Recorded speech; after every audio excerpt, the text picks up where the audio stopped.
Liked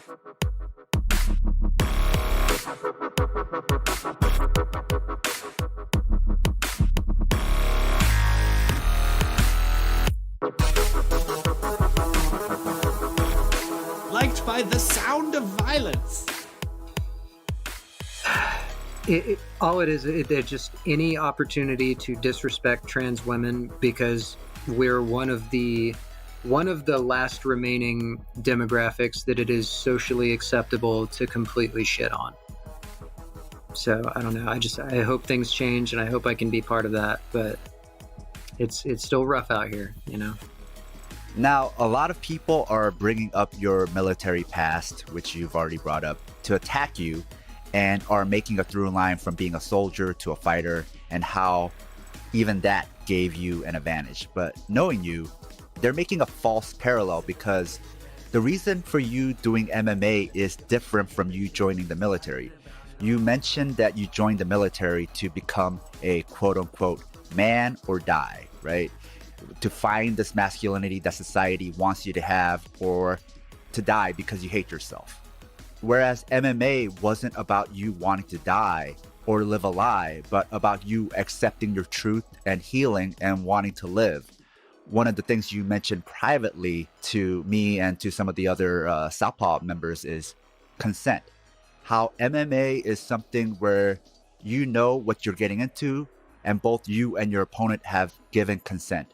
There were several other opponents before Salim Provost, and they said no. And that's their right to say no, because no one can force them to fight other than probably capitalism.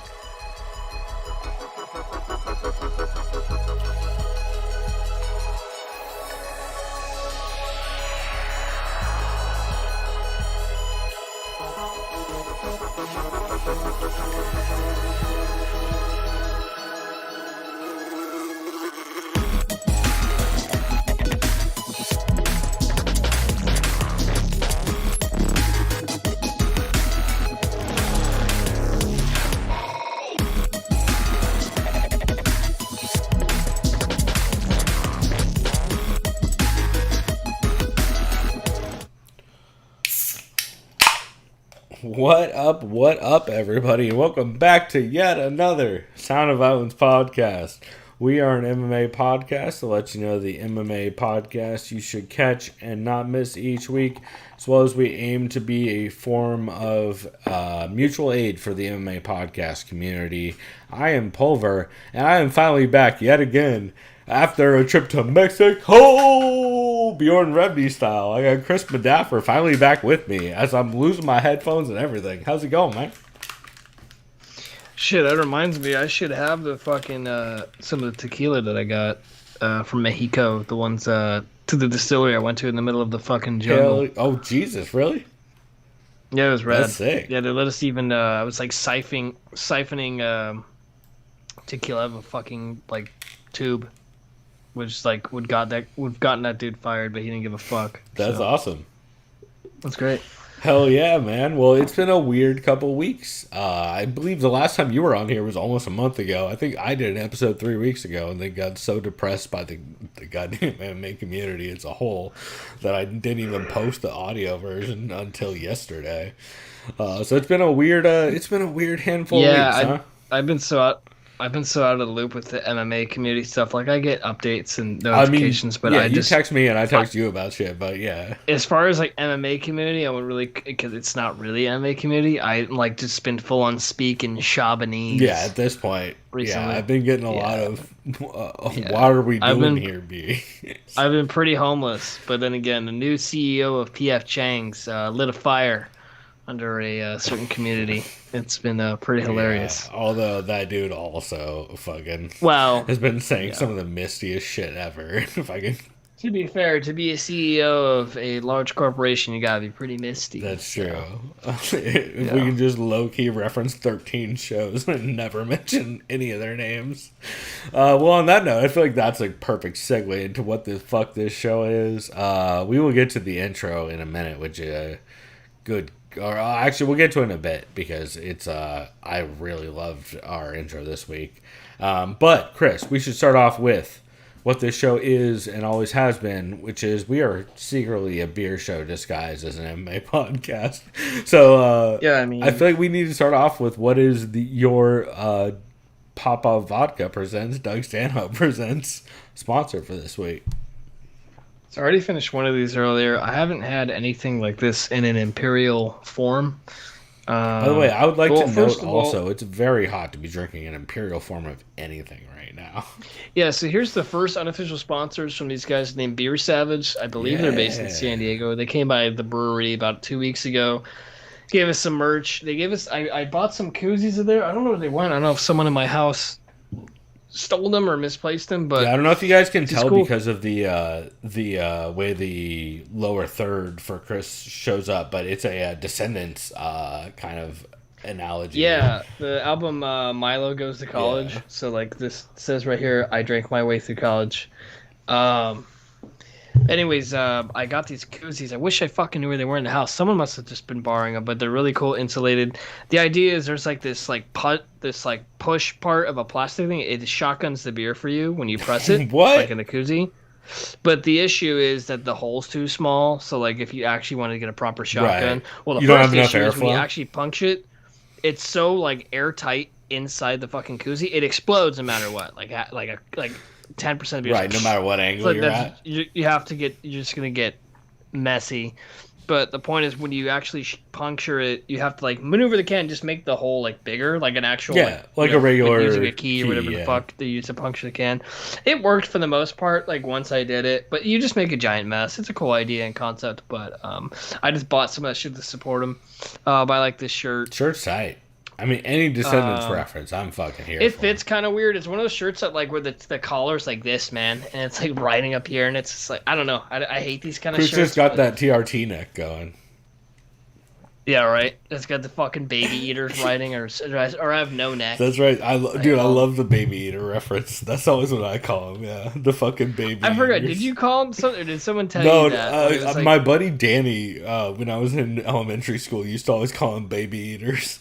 I don't know where it came from. It's just so ridiculous because I remember the first time I saw someone like gnarly trapped was like Brock Lesnar when he debuted in the WWE, dude, in like 2003. Yeah, or like Kevin Randleman back in the day and shit like that. Bob Sapp, Bobby Lashley. Yeah, Bobby Lashley is one of the kings of traps. Oh my god. And then, of course, TRT Tour. Yeah, which R.I.P. to old men. Yeah. Anyways, that thing was a joke. Speaking of bro. anything that made an episode of Skip this week for me, that would be on the list. But wait, did you ever say what beer you're drinking? Yeah, no, I was about to, and then I got sidetracked. Anyways, this beer is from Avery Brewing. Oh shit, old school, which is based out of course, Boulder, Colorado. Avery's an OG. I have seen this beer before. It is a seasonal beer. It is an Oktoberfest, but it is an Imperial Oktoberfest. Interesting. Lager. Is it like a? It is called the Kaiser. Oh, yeah. You know what? I've seen this before. Like this has been around, I think, for at least like 8 years. Oh, it's been around longer than that, I think. Longer than that. But this beer's really good. I think that's been around since before they were canning beers. Like because they used to be this bottled. This beer is actually really, really good. Yeah, brewed with Rocky Mountain water, malted barley, imported German specialty malted barley, noble German hops, and German lager yeast. Very good beer. And I just figured I might as well do an Oktoberfest. It's Oktoberfest right now. Avery's super underrated, man. Like they're one of those breweries that has been around for so long that people don't give them a lot of shine. But like they are very much like an old school style brewery. Like they haven't a lot of their lineup is still like very much old school style IPAs or like barley wines or they're like the White Rascals of the world, right? Yeah, but like, dude, they're all still fucking incredible. Like, you try any of them, you try a White Rascal today, you're like, oh, this is still one of the best wit beers around, easily. And then here's my backup beer that's sweating profusely, is just a good old Pacifico, because I drank. I'm mostly in Mexico. I was there for like 5 days. I drank just that. Negra Modelo. Yeah, Negra Modelos are fucking forever obviously a shit ton of tequila. Dude, I went to this one hole-in-the-wall restaurant. It was some of the best Italian food I've ever had in my life. Not even You've been to hyperbole. Italy, It's right? insane. That's why I've been to Southern Italy. I've been to Sicily too, and had some very good Sicilian. So I'm telling you, this dude knew what he was doing. This chef was awesome. That's incredible. And he was telling us his life story. Like he studied, I think he studied under an Italian chef. He like visited Italy when he was younger, and then he lived, I think, in Oceanside at one point, which is insane. Low key. Because he's a Puerto Vallarta native. That's where he's born. That's where you were at, right? And then at one point, yep, which is in Jalisco, which is like driving distance. If you were to drive, no. If you were to drive there is about, I think, like 26 hours. Oh Jesus, I thought it was like 6. 23 hours. It's okay. 23-hour drive. I see. I'm so bad at Mexican geography, like, because I think it's like 1,000 miles away. So that's got to be like way closer to Mexico City than it is to. It's very close. It's central Mexico. Okay. Interesting. If you look at a map. Wow, that's cool. Yeah, because you look at Tijuana, they call it Northern Baja. Yeah. And then if you go to that peninsula, it's like Southern Baja, and then obviously to the right, and then it's along the coast once you go below. Yeah, you're like way past all the seaside places. Oh no, it's a 23-hour drive. That's insane. Want to drive to Puerto Vallarta. You can do it. It's just it'd be. I've heard of people going there a bunch, and I just assumed it was always like a driving distance. My brother and I, we flew out of Tijuana. You drove down and then flew out. We just Ubered from our house to like CBX, and then the flight was maybe like like 2 hours. That's sick. Even that from TJ to Puerto Vallarta. That's sick. I think that's seamless. I've been seeing a lot of really cool Mexican, like not even touristy shit, just like travel options coming up, like to like where a lot of people are starting to figure out, like especially down here in Southern California, like a lot of people are going on vacations to like just dope parts of Mexico. Which like Puerto Vallarta is so touristy, man. Like I did zip lining. Yeah, I did like the ATV, the Can-Am. That shit was fun because like, and it sounds funny. Like it's automatic shifting. Like if you so you can just fucking gun it, right? It's great. Like and it's funny. I don't know if it's from like playing like video games like Forza or like Gran Turismo. I was gonna say Far Cry, but yeah. Where I see certain terrain. And like I know in my brain when to accelerate, when not. I'm like, okay, well I need to not. Or else I'm just gonna end up like waist deep in sand. Or or worse, into a fucking active raging river that would kill your ass, like on the like maybe like 6 feet away. Like, dude, I remember one point I was driving on the edge. I was like, oh fuck. But every time there's like a big body of water, I'd turn around and be like, you boys like Mexico, and just like punch it and just like water. I was wearing like a raincoat. Sounds about right. Like fuck getting wet. No one cares, but it was a hell of a time, man. And zip lining is not as lame as you would think it would be, especially if you've seen an episode of South Park. But no, zip lining was fun. It was cool. I don't know. I don't like heights, so fuck zip lining. Oh, yeah. There was at one point, dude, I was probably about 600 feet above the raging river. I looked up, I'm like, if I fell, that'd be it. But heights. I don't like heights. I don't think you would enjoy it, but it was pretty fun. I don't enjoy it. And of course, every time I'd zip line, I would on South Park, they're like, give us a good shaka, bruh. And then, like, of course, the guides, the Mexican dudes are like, what the fuck are they doing? What's this shaka, bruh shit? And I was like, I'm like, do you watch South Park? He's like, yeah, I love South Park. I'm like, watch the episode. He's like, thanks. Yeah. Have you been to Mexico? There's South Park shit everywhere.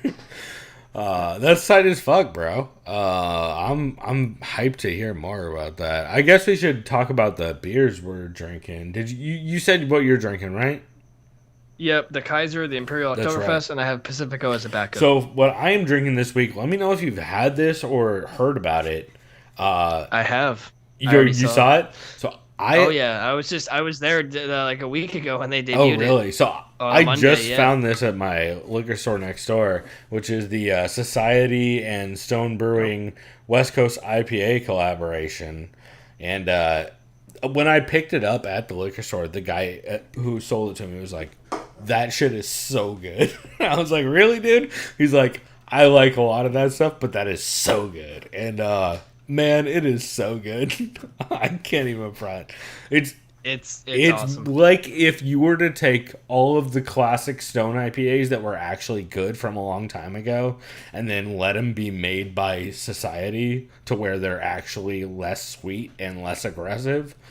It's maybe one of the most well-rounded and like dope, crisp West Coast IPAs I've had in a very long time. Dude, it's so fucking good. I don't know how else to describe it other than just like one of the most incredible West Coast IPAs I've had in a while as a dude who drinks West Coast IPAs all the goddamn time. Shout out to Mark Fellows. Maybe we'll have to send him a pack of it or something. Although that shipping's gotta be brutal. Yeah, I'm usually there every Monday. I mean, coincidentally, they have Industry Day, but I'm always off Monday. That's mainly why I'm there, and right. I just do a bunch of stuff on my computer. As far as like, I've been getting back into writing again, as far as like film stuff. Yeah.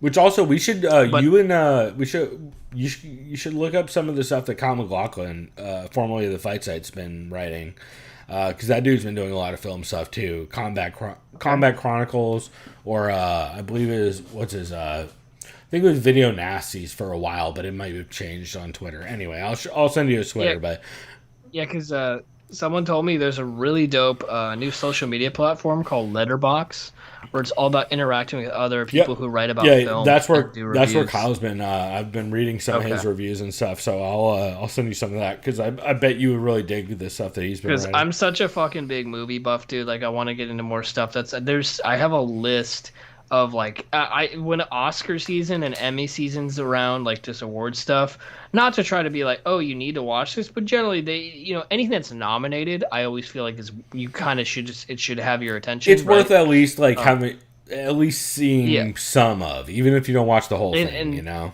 And like, I don't know if I'll ever write a review for a series because I'd have to kind of research how to actually fragment that or kind of portion it. But the one series I've been watching is Ted Lasso. Is fucking phenomenal. It's hilarious on Apple TV Plus. Nice.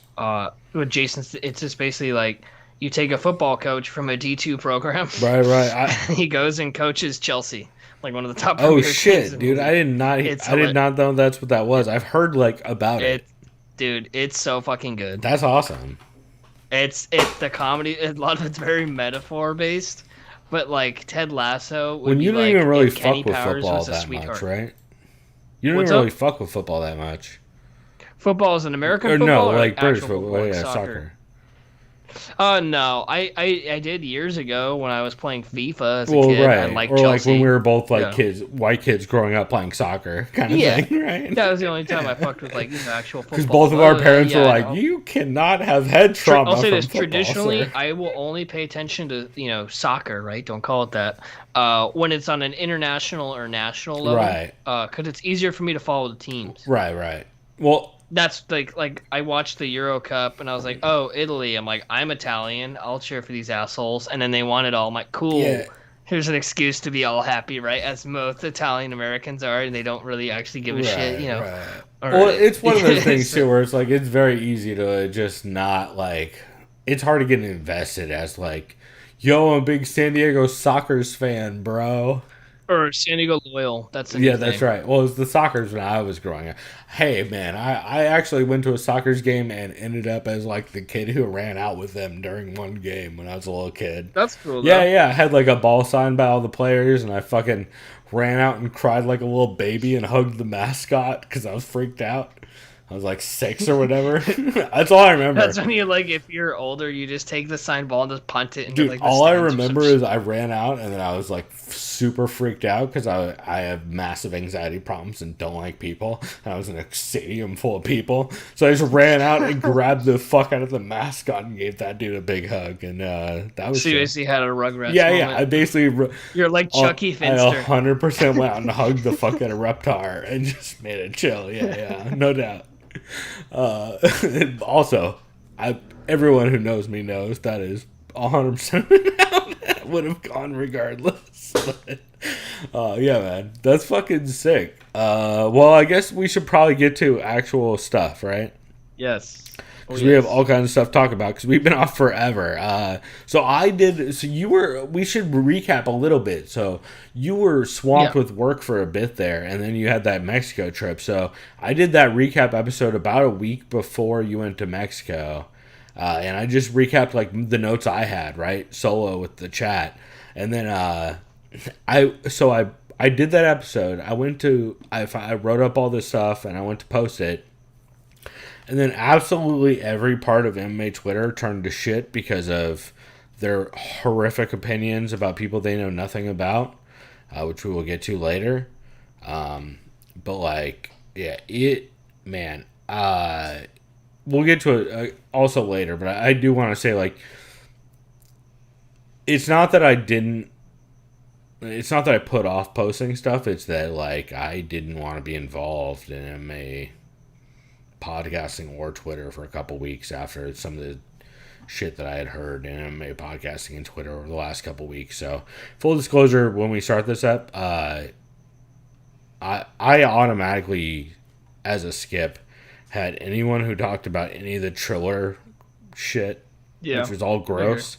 But even more so, any of the gross, like, uneducated discussions around Alana McLaughlin and that Combate fight are very much permanently a skip for me right now, and I don't want any. It's the exact reason why I didn't even post last episode until yesterday. So it really disenfranchised me with the entire fucking sport, to be honest, for a bit there.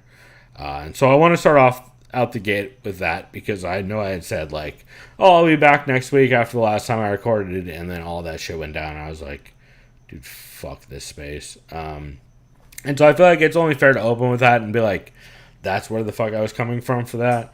We'll get into it more in a bit, but I did want to address that off the top as something that, like, it'll come up a lot during this episode as well, but we all need to do better, is my point. Yep. And, man, just, we need more voices in this sport, and it's never been more obvious than it is now.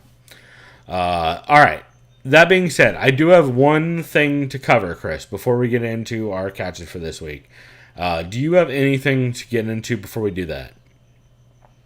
No, let's keep going. So, the only thing I have right now for everybody to go to is, Chris, go ahead and pull this up as I'm talking. Go to MMApodcast.com. And everybody listening, you should do the same. And then click on MMA charts at the top. So, I've been in touch with the dude who runs MMApodcast.com. If you guys don't know, it's a great podcast aggregator. It's all basically open source. Anybody who has a podcast can submit to it, and it'll automatically post every episode you do. And it's a great aggregator for people looking for new shows to listen to. Chris, I know you've used this place a bunch, right?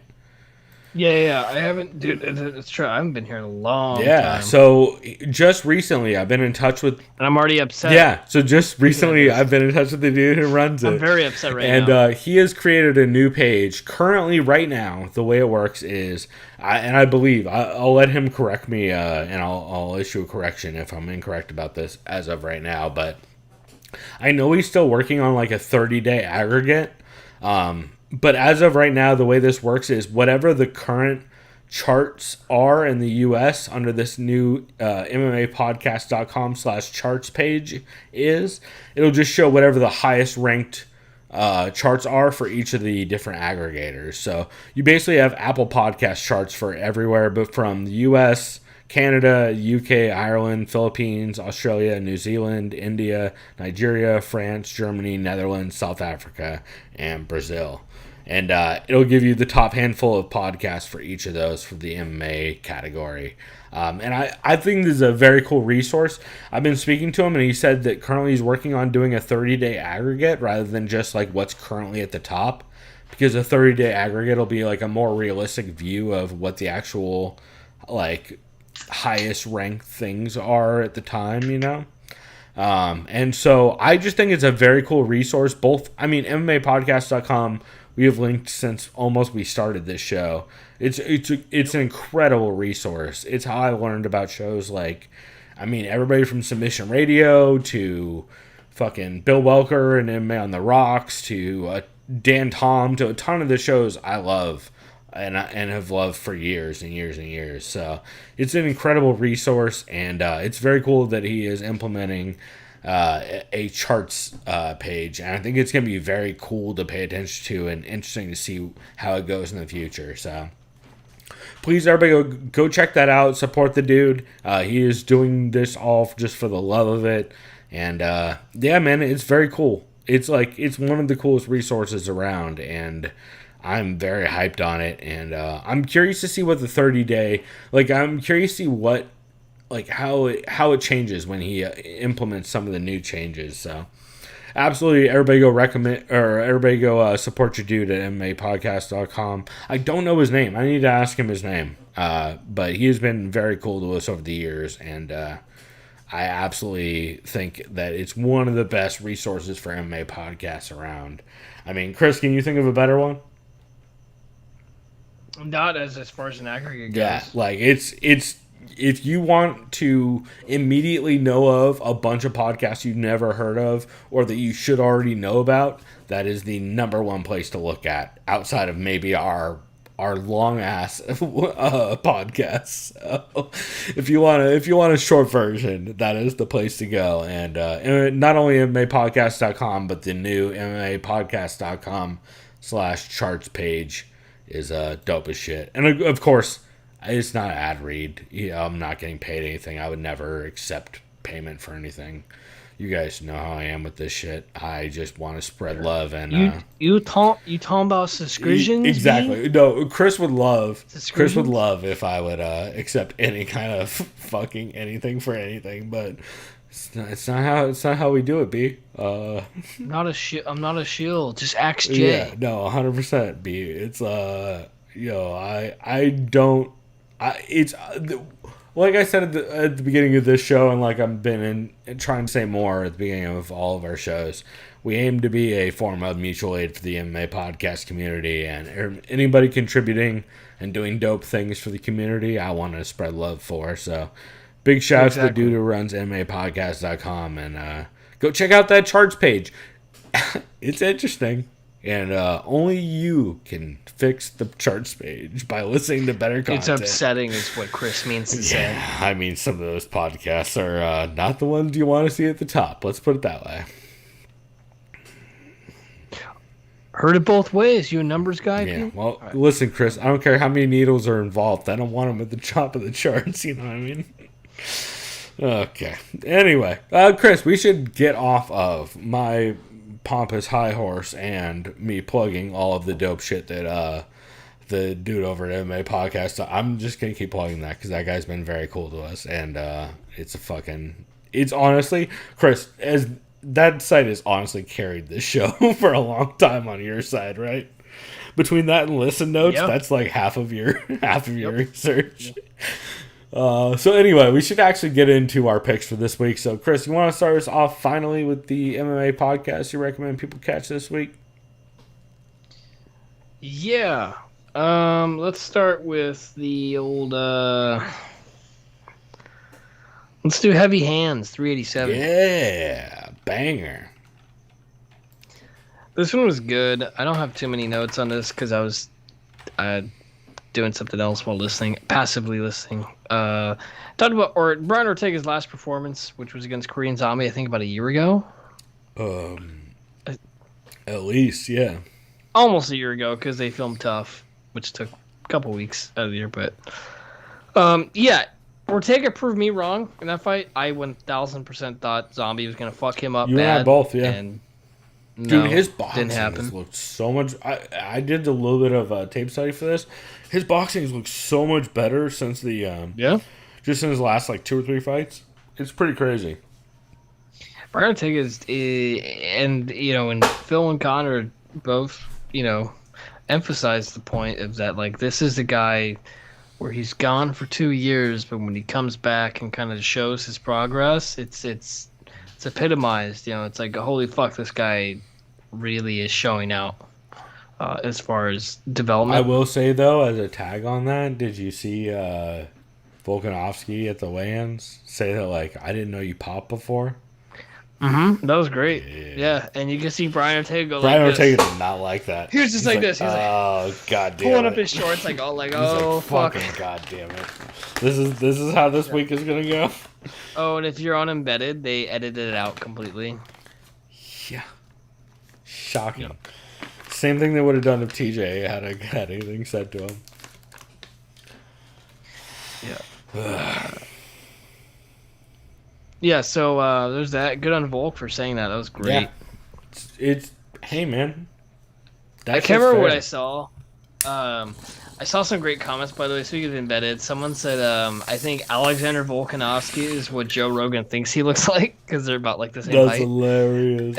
And then I saw another one that said, Brian Ortega dresses like someone who just started watching Sons of Anarchy.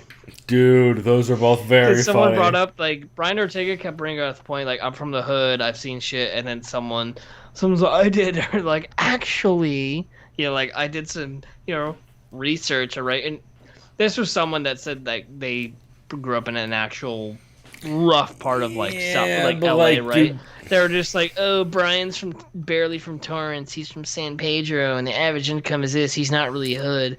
It's like, I'm not going to discredit anything Ortega says, because I don't know his personal life, and like, I'm a privileged white kid also, the way, in San you Diego. can't really do that the way LA works, because, like, if your family's affiliated, then you're affiliated. Like, that's not... Yeah, it doesn't matter where bad shit's going to happen to you, because bad shit comes to your neighborhood, regardless of where your neighborhood is. Also, odds are your grandma probably lives in the neighborhood your dad grew up banging in, and then, like, you're in that neighborhood. Exactly. Like, which also, I think Brian has talked about living with his grandparents a lot, right?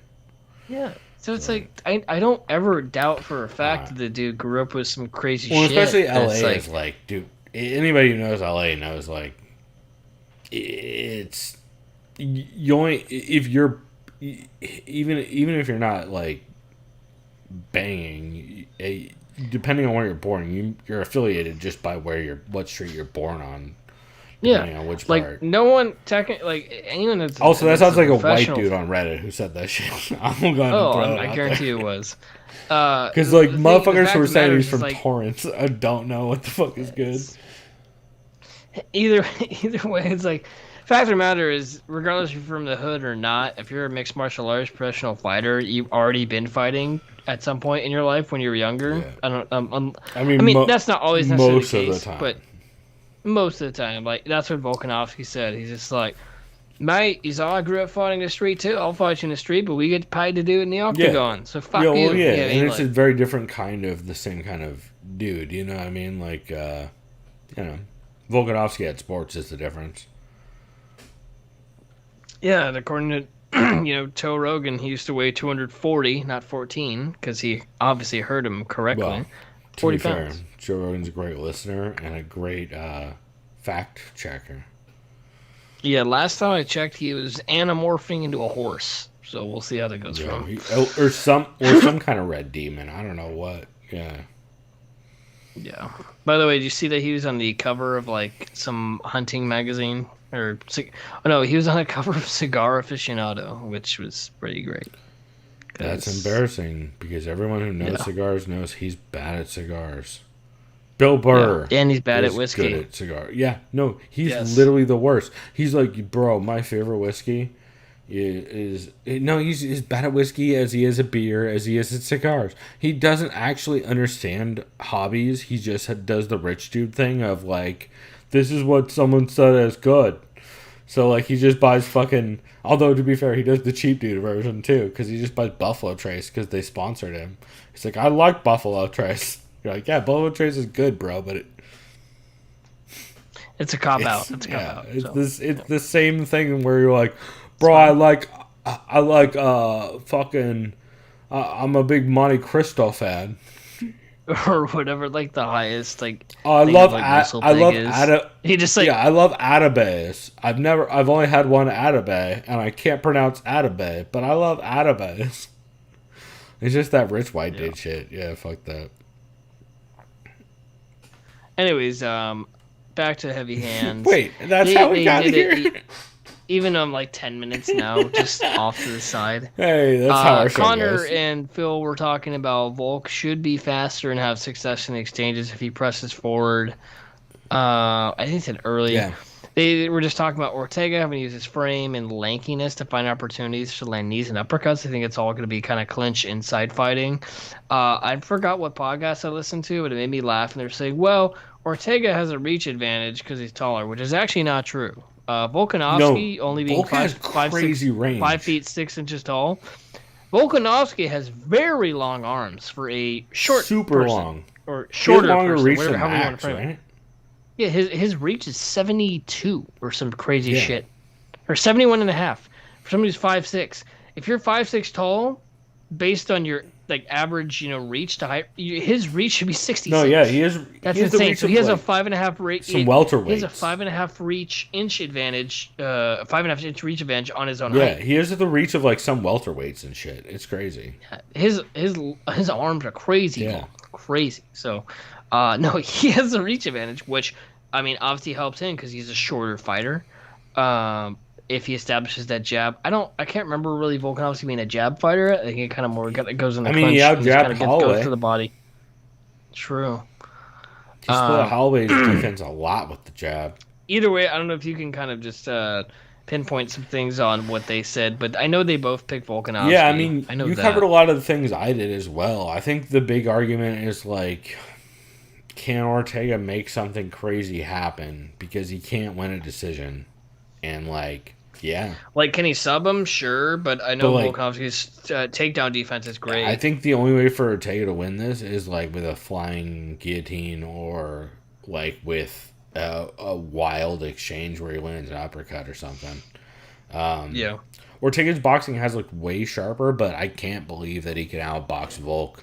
And also, one thing I did see, and I did do a little bit of tape study, Ortega eats leg kicks a lot. And when you think about who he's been fighting, no one really challenged his legs. That's how Volk won that first fight against Max. Leg kicks. Well, no one really challenged Ortega's legs. Where, like, a lot of people, I think, are scared to do it because of the takedown. But I think Volk is confident enough in his takedown defense. And the fact that he mostly throws to the calf, which is much harder to get takedowns on. Or to catch and then follow through on. That I really think Ortega's going to get his legs fucking chewed up and then his face boxed off. I'm glad you brought that up. I was thinking that Volkanovski is going to attack with the legs kind of predominantly and just kind of see if he can catch something with the follow through. Yeah, well, like when you watch some of Ortega's recent fights like that, dudes find mad success throwing to because he has such a boxing heavy style. And because all of his game, everybody's so worried about the takedown, Frankie Edgar was chewing his legs up in that fight before Frankie Edgar got deaded. Like, and that Frankie Edgar doesn't really throw leg kicks. So, I think it's something to keep an eye on for sure, especially against someone like Volk who chewed up Max's legs with leg kicks against one of the dudes who's best at switching stances, you know? Yep. Dude, another thing they brought up in that in that episode that I really liked is, will Lauren Murphy land the punch of her life? It's like I want to be able to answer that with my own opinion, but like I can't. I don't understand how, but I just like it's one of those things where it's like, how, if you ask me, hey Chris, how is she gonna win that fight? I would just be like, she catches Valentina. She's not. Or Valentina injures herself. Or a TKO, yeah. She snapped her leg or like a half, check kick, yeah, or something like that. But like, I don't know how else to really answer that. I mean, I could see Lauren Murphy stepping in a perfectly timed counter on a kick. And maybe, but even then, like, Valentina's shown to eat such hard shots and still scramble. Dude, did you see the footage of hers like doing the light sparring with Brandon Moreno? No, I didn't, but I bet it's insane. She's so fucking fast. Brandon Moreno obviously so fast. Brandon Moreno wasn't going, like no, but he's quick. He's quick also. But he was like obviously like matching her speed for speed and touching her up. Obviously, he's not going to hit her hard. No, but it was entertaining, dude. She is so fucking quick. She looks like quicker than most men's flyweights. It's like, holy shit. She's very fast. She's lightning fast. Yeah. Problem. So yeah, look that up. That was pretty fun. They sparred. They did a bunch of training. I definitely am curious about that. I cannot. Also, shouts to, I'm sure, Jack Slack for shouting out the comments of that video, because I bet they are gross. Oh God! Oh, is that one weirdo, right? Someone with the desert. Sure. Valentina. What the fuck no! Oh yeah, about? No. I believe Jack Slack always refers to Valentina fans as thirstier than the desert or something along those lines. That's what it was. Yeah, and I just remember it was like Valentina. Oh no, Valentina fans parched as the desert. I believe. Yeah, and then he like read some dude's like anecdote or some weird fucking shit. It's always bad. Yeah, for sure. Anyway, let's see. They also talked about Phil McKenzie said one of the meanest things about this weekend's fights that I've heard, which is, when was the last time Diaz or Lawler had a fun fight? Oh shit!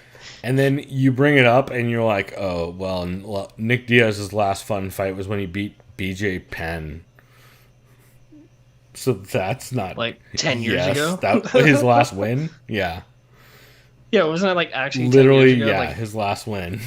And then Lawler, the last fun fight he had was against Cowboy, where he beat Cowboy up, which that's not good.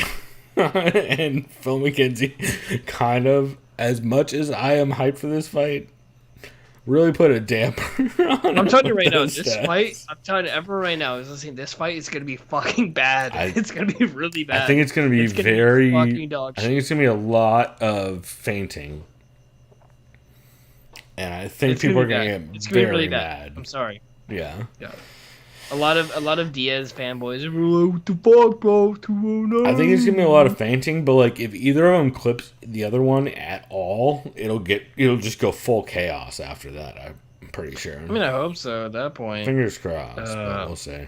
Yeah. Also, the Heavy Hands Patreon bonus for UFC 266 was really solid. Also, that's when they talked about Cavillo versus Andrade. They talked about Merab versus Moraes and how it's cruel matchmaking, like kind of Tony Ferguson style for Moraes at this point. Yeah, like putting him out to pasture. Yeah, and then they actually, Phil McKenzie watches Romero versus Davis live on the show for the Patreon bonus, and it's I know Davis won via decision, but I don't know how to fight. it was more entertaining than you think it would be if you heard Davis. So, was there any actually grappling or wrestling? I mean, Or was it just Davis like jabbing him to it was death, a and, lot. like, It was a Romero didn't do lot anything? of that. It was a lot of Davis feinting and working from the outside, and you all biting on feints. I mean, there was some good moments in it, but it was a lot of that. Yeah. Okay. But like it was still fun though. But it was cool hearing. It was interesting hearing both Phil and Connor being like, I mean, this is an interesting fight, but like it's not fun to watch. So I like that quite a bit. But yeah, dude, both the Heavy Hands 387 and the bonus episode for on Patreon was super solid. Let's see. I have a couple of catches. Do you have any other catches for this week? Because I got like 3 in a row. Do you want me to run through mine? I mean, I guess I would want to say Crooklyn's Corner, but I don't know if that's Beautiful a good segue, candidates. Chris, because I have 3 Crooklyn's Corners as catches. Crooklyn's Corner, episode 16 with Connor Rebush. Crooklyn's Corner, episode 17 with Phil McKenzie. And Crooklyn's Corner, episode 18 with Dan Tom were all fucking fire, dude. Yeah, I listened to 18. You're the Dan Tom one? Yeah. So I'll quickly run through good. the 16 and 17. So Connor Rebush guested on the first one. They talked a bit about the Brunson versus Till recap. Talked about some of his favorite and least favorite fighters. I bet you can guess his least favorite fighter. Which guy? Connor Rebush. Oh, I should know this. He She talked fights about this it, weekend. I'm like blanking. She fights this weekend. So that's either like Andrade or Calvillo or my cousin Nope. or... You're wrong on all those. Who is the... Oh, it is Of Valentina, course right? it's Doesn't he hate her? Valentina, That's right. I yes. forgot why he hates her. 100. I mean, everything. The dancing doesn't help, but everything yeah. about Valentina, I think, is like Hunter hates Valentina. To be fair, I'm with him. She bugs the fuck out of me, dude. I don't know why. Really? Yeah, she drives me nuts. Why? I don't know. I mean, her style is. I'm not even trying to pry. I'm just curious. Like, I don't know. She doesn't It's a bother combination of her style being like very much risk averse, even in matchups where she's clearly way better.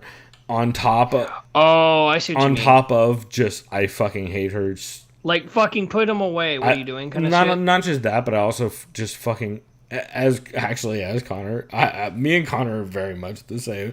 I have very similar feelings of like, dude, I wish you would just stop having guns as your gimmick, and also. Yeah. And can see also, that. That's fair. I hate your shitty dancing.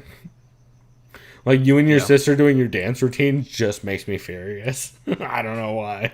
I can't explain it. It doesn't. It makes me very Like, bro, angry. because you can't dance like that, bro. Number one, yes, because I just secretly want to be Kevin Bacon in Footloose.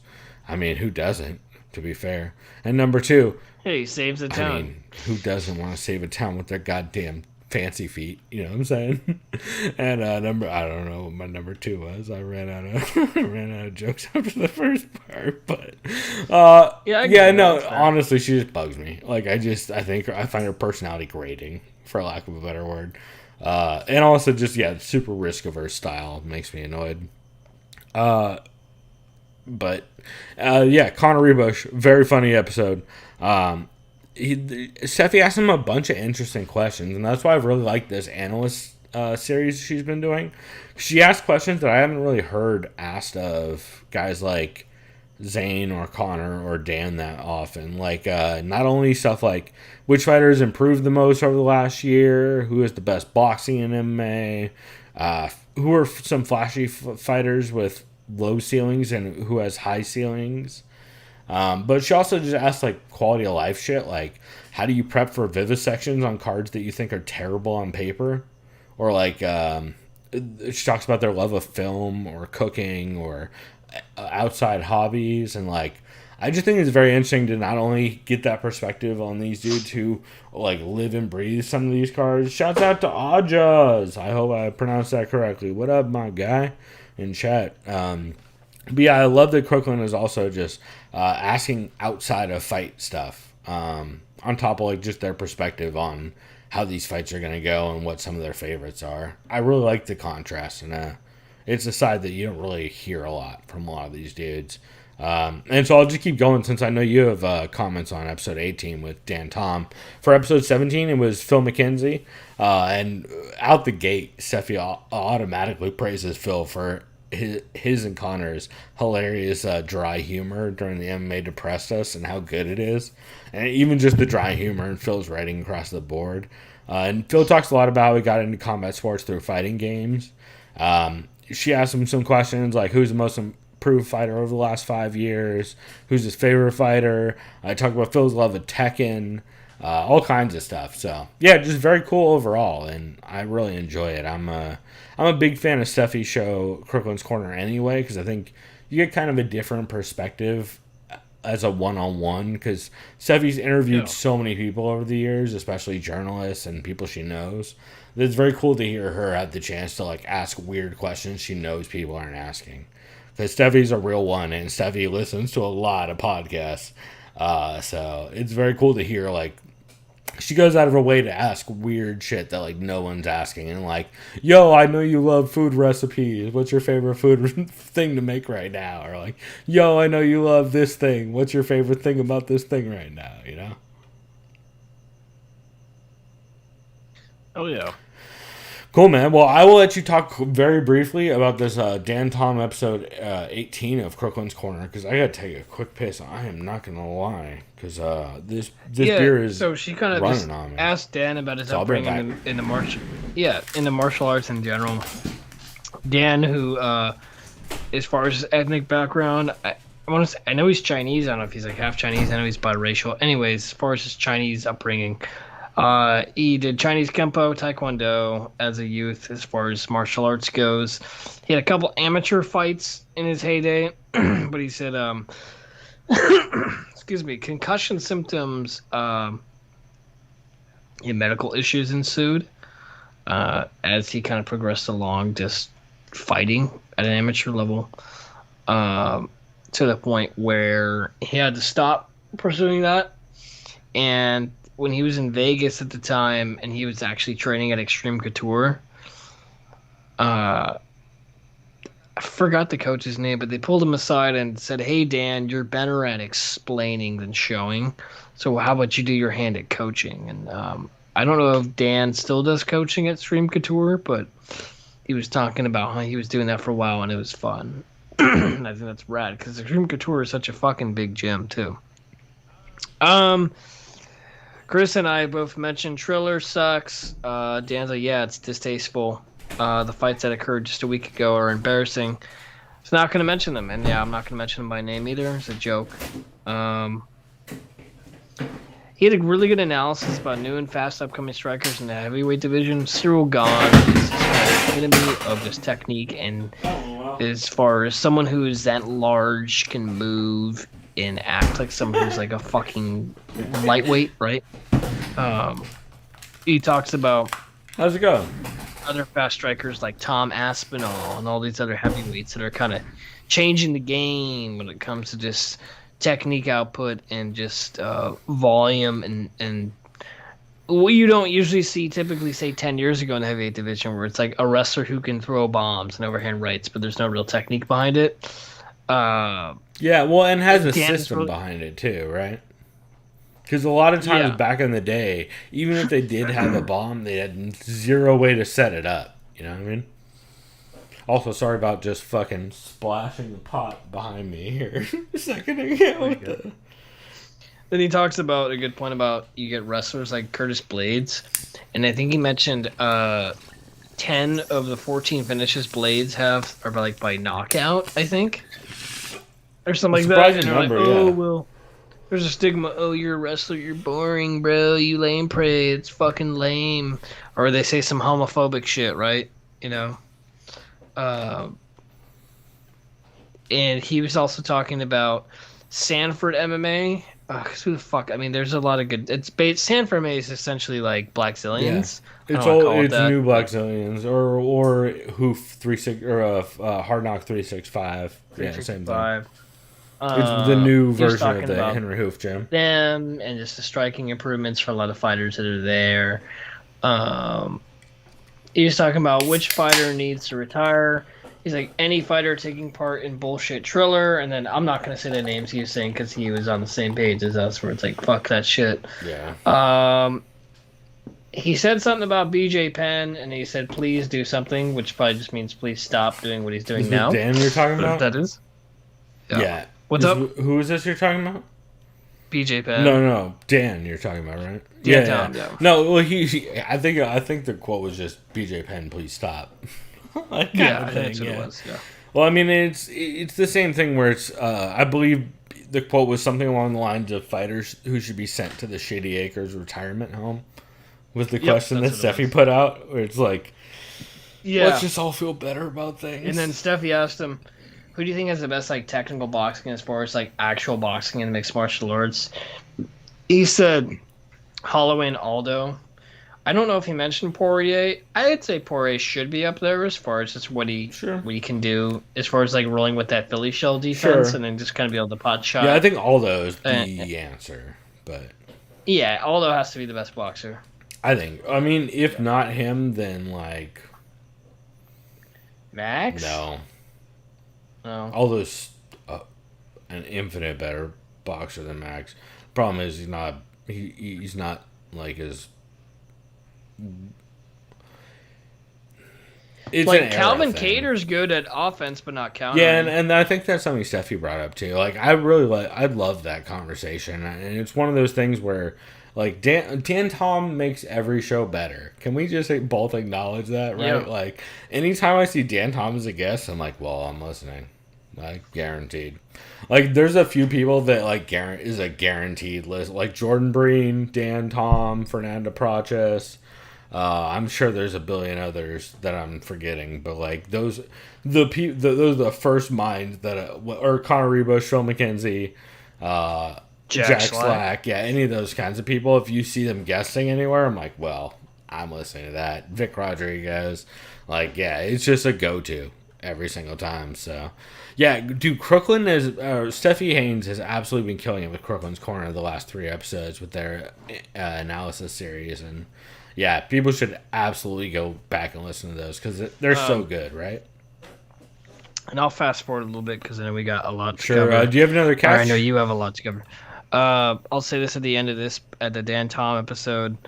He talks about the Alex Bejeda signing. Yeah. He talks about Asian representation in Hollywood as far as like martial arts stylized That's films. right. They talk about Shang-Chi at the end, right? Yeah, Shang-Chi. He enjoyed it a lot. Right? He says he's like, yeah, it's all good. He's like, I'm not even really he said, I'm not really an MCU fan. He said, my girlfriend's a giant MCU fan. Yeah. And he's like, I was very, very pleasantly, he's like, I enjoyed the fuck out of the film. And yeah, he said the action choreography is impeccable. I remember I watched it. So I watched it in a theater with my brother about maybe I guess 3 weeks ago when we saw it. And I remember I was kind of nervous because oh shit, is the theater gonna be full? Luckily, there was 8 different showings. Oh, nice. It's a giant film. So it was our theater was half full, and me and my brother were near the front, in the middle. We were chilling, and it was one of the more enjoyable just comic book films, dude. It was just so fucking fun for me. It was there was no shaky cam, and every single stylized action piece was just you can see what the fuck's going on. It was great. Yeah, that's why. There was even a call. There was an homage to Rush Hour, on certain set pieces. Oh, really? I'll say this, but like him fighting on like the drapes where he grabs one and rides it down, or yeah, those things like those like banisters or whatever. Building construction things with like the wooden floorboards. Oh yeah, and, yeah. A fuckload of people are swinging down, and he's like beating the fuck out of them, and he swings down again. Like that was clearly from Rush Hour 2, and like I was like, oh yeah, they know what the fuck they're doing. Like this is tight. Like, but they made it like more violent, and they even brought in a lot of mystical shit, like Doctor Strange style, different dimensions. Like you would never expect that in Shang-Chi. Is what I'll say, and it was a very fun film, and yeah, it was dope. That's sick, man. Whether you like comic book shit or not, if you just go into it talking about I want like a good martial arts beat 'em up, it's fun. That's what Dan Tom was saying too, which I know that dude's been critical a lot of the MCU stuff because I know he is more tolerant of it than I am because I fucking hate comic book movies. I just find them all lazy and boring. I'm that dude who hates the fucking Christopher Nolan Batman movies. I'm like, oh. That's fair though, because of course it's 0% for me. Chris, you know me. They're not made for me. Oh, did you have a big boy standing on top of a burning pile of money and that's a big scene? Did you do that? It's it's not about money, it's about sending a message. Yeah, I know. It's the same shitty plot that's always been there. I get it. Also, we've done this in better movies. You're the dying hero. That's my point. Is I just find comic book movies lazy reinterpretations for people who never saw the actual first part.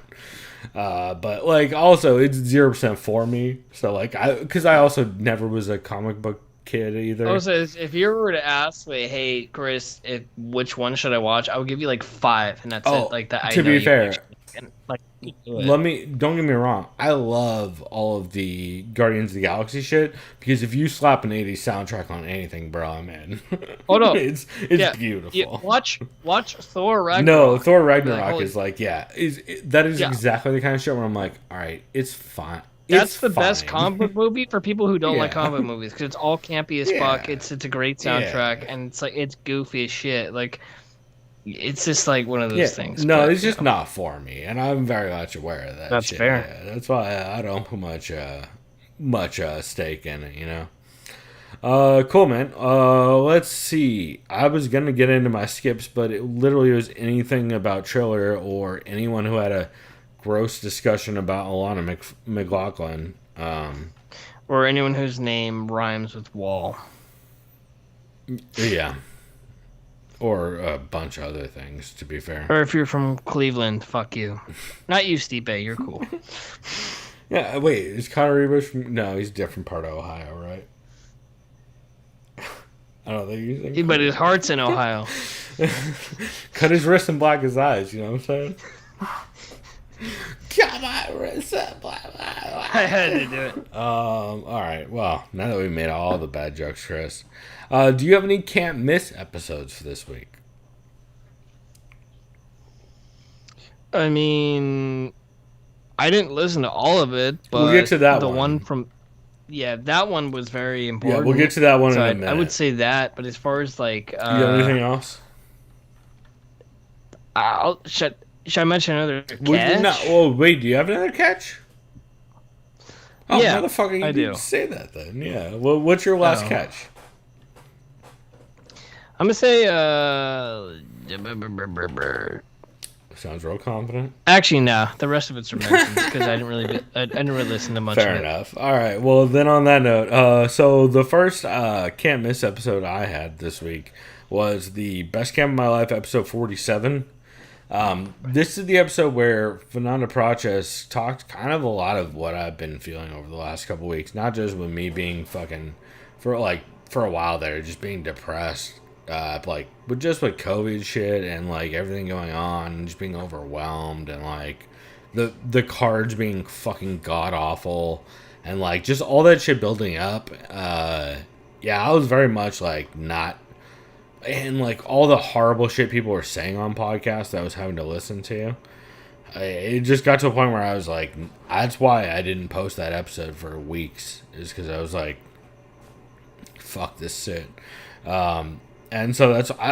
Fernanda Praches very much vocalized a lot of the feelings I was having, but in a much more, like, eloquent way. As she is one to do. And so I have to have that as a can't miss, just because, like, very much I could have posted that same exact episode as with different phrasing of how I was feeling at the time, of just, like, as much as I want to be involved with this sport, I don't want to be involved with this sport a lot of times. And dude, there's at times where I just want to watch and say fuck everything. Yeah, for real. Just see how things go. Honestly. Yeah, like, yeah, especially, like, during especially when she put that out, like, because, dude, we know goddamn well there's no real MMA media presence. It's all controlled. Well, all the good ones, unless you're independent. I mean, yeah, you know you're good. It's there. I can name on one. I can name on, I guess, two hands the amount of real journalists in MMA. Yeah, and exactly. I don't need both hands to do it. I mean, like, there's probably 6 or 7. Like, you know what I mean? And it's a problem. But to be fair, yeah, no, Fernando's on that episode 47 of Best Camp in My Life, vocalized a lot of the stuff I was feeling, and better than I would have been able to. So big shouts to her. And yeah, if you guys are ever going through stuff or ever need somebody to talk to, never hesitate to reach out to our DMs. They're always open, and we're happy to talk to you guys. Because, life is hard sometimes, you know what I mean? Let's see. Chris, did you have any other can't... Oh, no, we already did this. So my other can't miss for this week, before we get into the one that we both have, is the Protect Neck podcast, episode 281. This is the one where Dan Tom previewed the UFC Smith vs. Spawn card, doing the Lord's work, as one would say, if I believed in the Lord. Dude, that card looked fucked Dude, up. it was so bad. Dude, that main event looked like it was lame as fuck. All, like, yelling at each other after the fight. Like, fuck you. I mean, I get it, because, like, Anthony Smith has so much time in this sport, and he felt disrespected by Spawn being like, oh, he doesn't know where I'm coming from. Anthony Smith's, like, fucking been fighting for decades. Yeah. So, like, I get it, but, like, also, But, like, the main reason why this was I can't miss for me is Dan Tom's discussion. Well, first off, he talked a little bit about Condit and Joe B retiring, which is cool, and especially, like, his experiences with those dudes.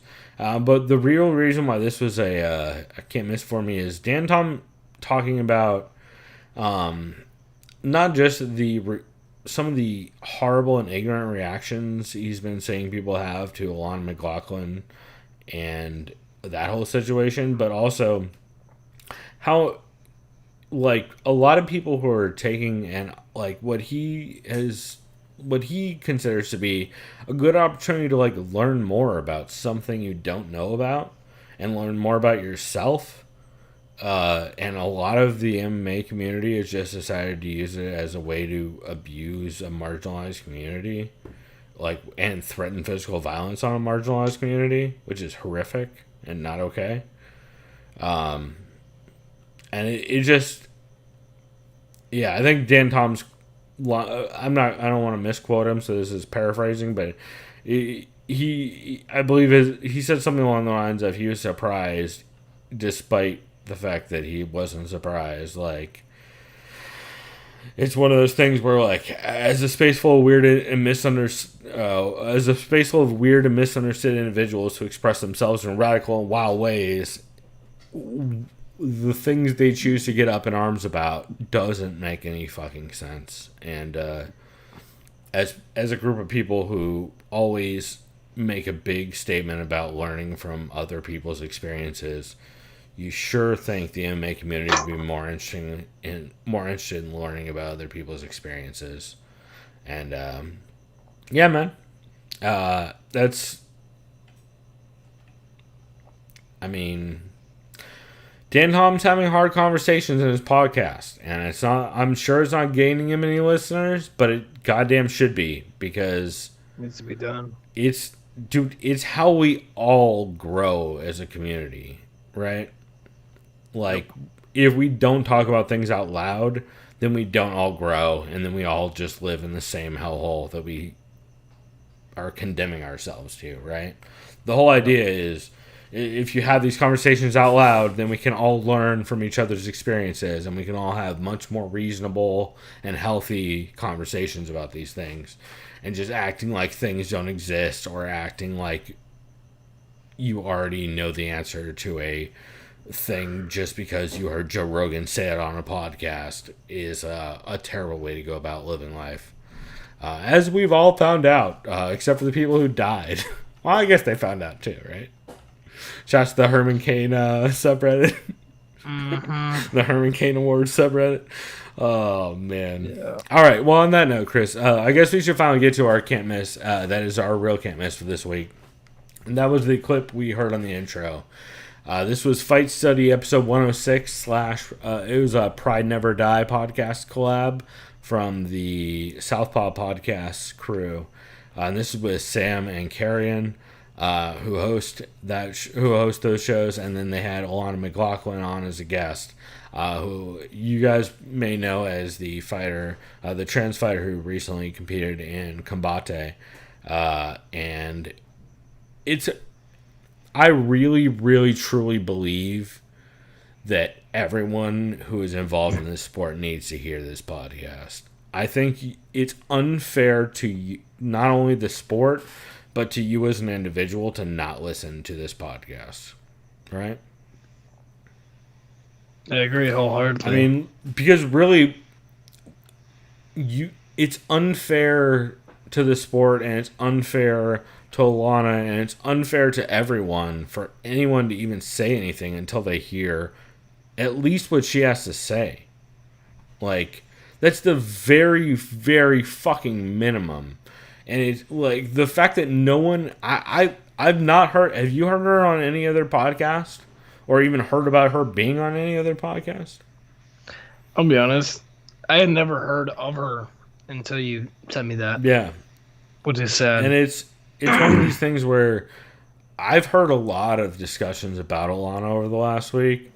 And, like, I get that people have feelings, and I get that people are babies about things, but I don't give a fuck about what your opinion is unless you've heard Alana speak and you've heard Alana. Yeah, people are afraid of what they don't understand. Well, exactly, and I think it's disingenuous to even have a conversation until you've heard what Alana has to say.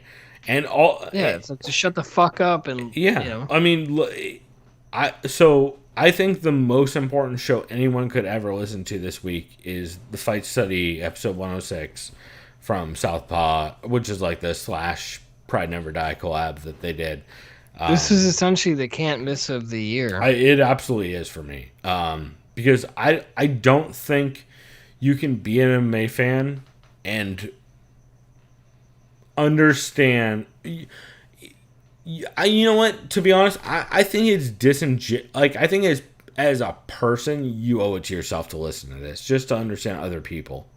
And I tweeted something along those lines of, like, MMA or not, you owe it to yourself to listen to this. And I really do truly feel that way. I feel like a lot of people have never actually listened to, or I understand a lot of people might not know trans people in their lives. I've been fortunate enough to know a couple, and like I don't want to name anything specifically, but it's been a thing where it's something I grew up around and stuff. So like it's not, to me, it's not like a thing. And so it's so disheartening to see the way people just don't even listen. They're not interested in hearing anyone. They just kind of repeat talking points, and then that's that. Like, has anyone heard Fallon Fox talk on a mic? Because I've heard a lot of people talk about Fallon Fox. Has anyone heard Fallon Fox talking to Mike? Like, I couldn't tell you. Because I have, but only because of Sam and the Fight Study guys at Southpaw. And the same thing with Alana. Like, I haven't heard anyone report on anything Alana is saying or talk to Alana.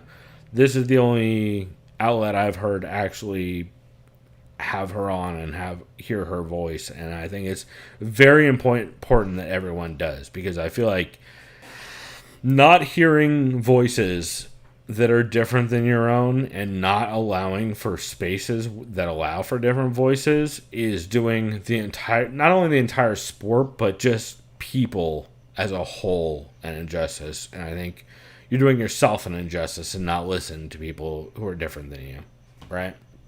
Like, I agree. End of the day, maybe it's just because I am one of those motherfuckers who grew up around people who were always disenfranchised and were always like in the majority and getting harassed and shit.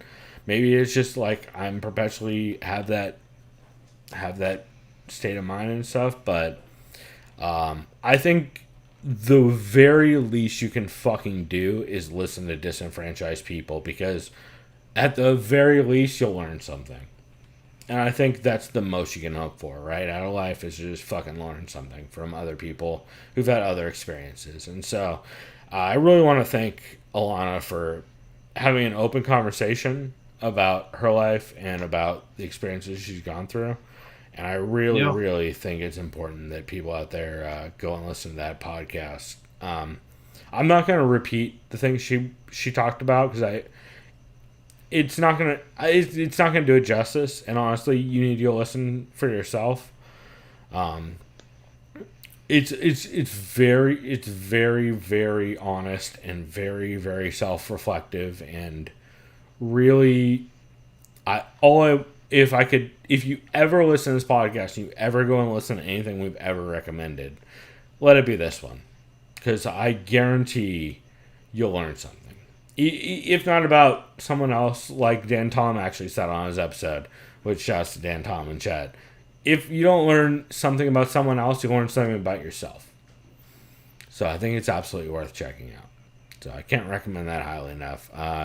Chris, do you have any tags on that? Because I don't want to just repeat what she said, because honestly, I'm not going to do it any kind of justice. But like, I'll just say mental health awareness is a big thing. Zero, not just for anyone, for all fighters, for all people, for all enthusiasts, anyone dealing with mental health issues, myself included. Go seek help, talk to someone, find someone you can talk to. That's what I'll plug. Whether it's a therapist or a close friend or your parents or your family or your siblings, doesn't matter. All talking to a person or someone else goes a long way. I mean, like you kind of said, I'm not gonna say what Alana McLaughlin was saying. That's her own words, and you have to listen to it for yourself to really kind of gauge what the impact is. And for us to repeat it, very impactful. Yeah, and for us to repeat it, like, it wouldn't actually carry the weight that it needs to. Like, because I could just like repeat like things she brought up about like going to war and traumas she's been through and things like that. But like, if I was to just go through the list of my notes, like, you really, if you care about this show and you listen to this show and you give a fuck about fighters, before you ever have another statement about this subject, you really owe it to yourself to listen to Alana speak, because she has some things that'll make you rethink things. And if for nothing else, just as like a person, she's been through a lot of shit and has like a lot to say about the world, and that I agree a lot with, regardless of like whatever else. I mean, just like her shit in the army and stuff is crazy. So yeah, I just it's absolutely like, if you've ever heard us recommend you listen to anything ever, let it be the Fight Study / Pride Never Die episode from Southpaw with Alana McLaughlin, because it's an important discussion in the sport, right? 100%. All right. On that note, Chris, I don't know. Should we take like a break or something? Yeah, I'm done, man. I gotta go to the Okay, bathroom let's really take bad. a. I think we Let's. should end it Well, here wait. for now. Yeah, let's take a quick break because I still have stuff to talk. We haven't even talked fights. We still have stuff to talk. I mean, if you want to say something else, let's get in now. I'm ready to talk about this. That's what I'm saying. No, I'm saying I have a new show thing, and then I want to rattle off our honorable mentions after that. But like, here, let me while I piss real quick, go ahead and start doing whatever it is you want to. All right, go for it, bro. Yeah, I'll be back in a second. Hold that works. All right. Well, on that note, my new show this week. Here, let me mute Chris just as an off chance. Someone remind me in chat to unmute Chris when he gets back. Hopefully, I don't fuck that up. Let's see. All right. So, Severe MMA podcast. They have been doing a new podcast on their Patreon. I believe originally it was titled just Discussion. Like, for example, it would be the ethics of being an MMA fan with Shawnee and Harry. And I've really enjoyed this show. Believe it's now being called Speaker's Corner. Is their new phrase or their new name for it? But it's really interesting. It's basically they sit down, and discuss different topics in the sport. So the first one I listened to was the discussion of the ethics of being an MMA fan, rather. They talk about how to rationalize being a fan when you understand the moment or the amount of damage athletes take. And like some of the more sobering fights you've seen in your life, like things like Rockhold versus Weidman, or Jan versus Jose, or Max versus Max versus Cater. They also talk a bit about fighters knowing what they're signing up for, like, and the idea of consent and whether or not that makes it any better, especially when they take massive amounts of damage. And so they've been having a lot of those kinds of interesting discussions. Like, for example, on Speaker's Corner, which I believe is the new name for that same show, which is Professionalism in MMA, was the topic for September 21st, 2021. Talk about how to explain MMA as professional sport to non-fans. And, like, how do you keep the magic of MMA without over-fetishizing the violence of it? Which, also, I guess I should say for the record, the reason why we call it the show The Sound of Violence is kind of like I don't know, satirical is the wrong word, but like,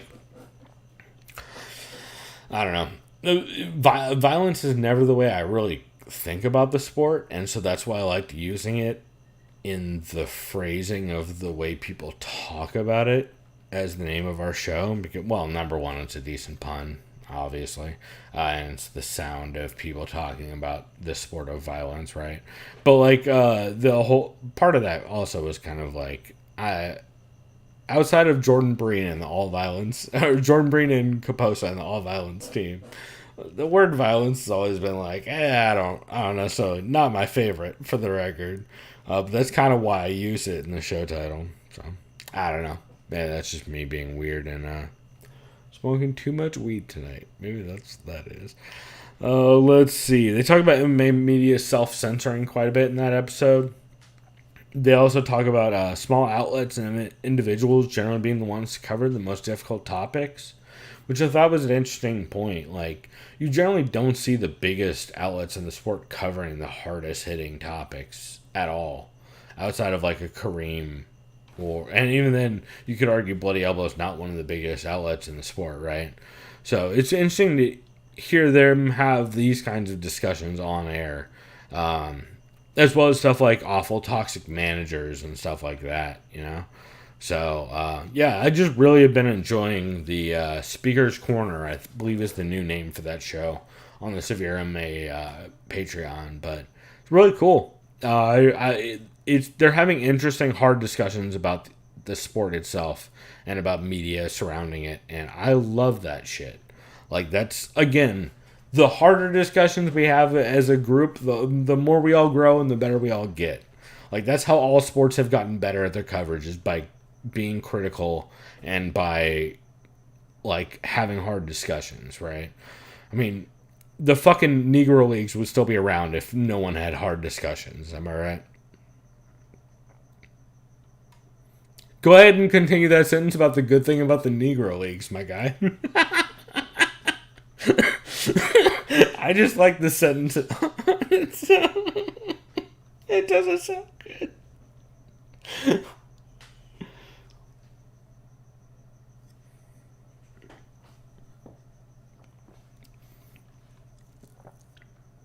Yeah.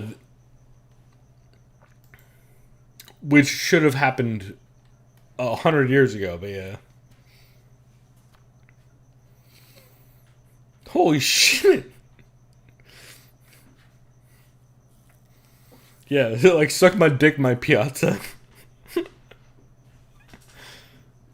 Right. As a catcher, right? Dude, yeah. Well, yeah, my piazza sucked my dick, right? Is that what it was?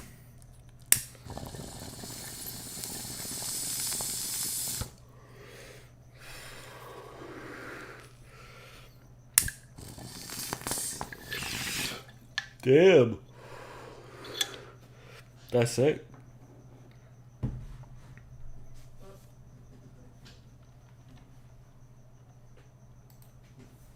About motherfucking time, bro. Hell yeah. You'll love to see it.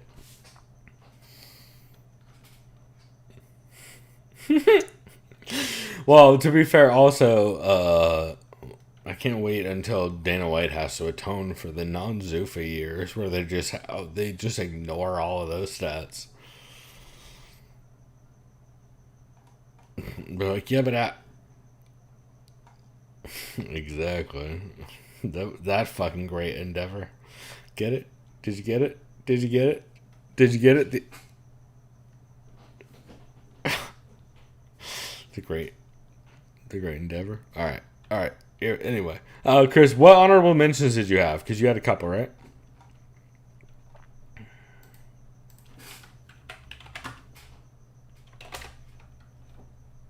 Yeah, the Kraken. Dude, I kind of want to get into the Kraken just because of the CME.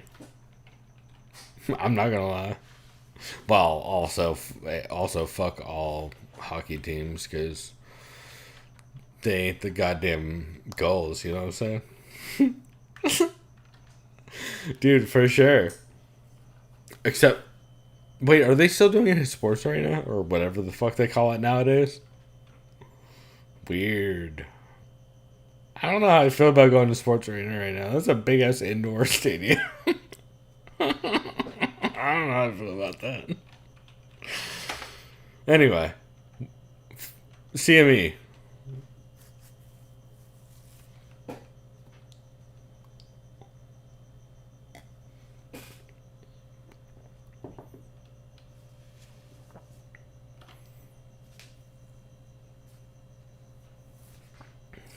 Yeah.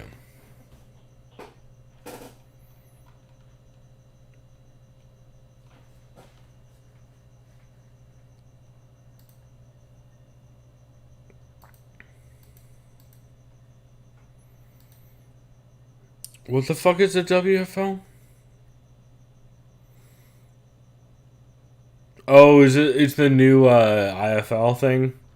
Yeah, it's the one that is the new IFL thing, right? It's like a team thing. Hey, man. Y'all want to give everybody those fucking IFL gloves with the gel in them again, and you'll make some highlights. I'll tell you that.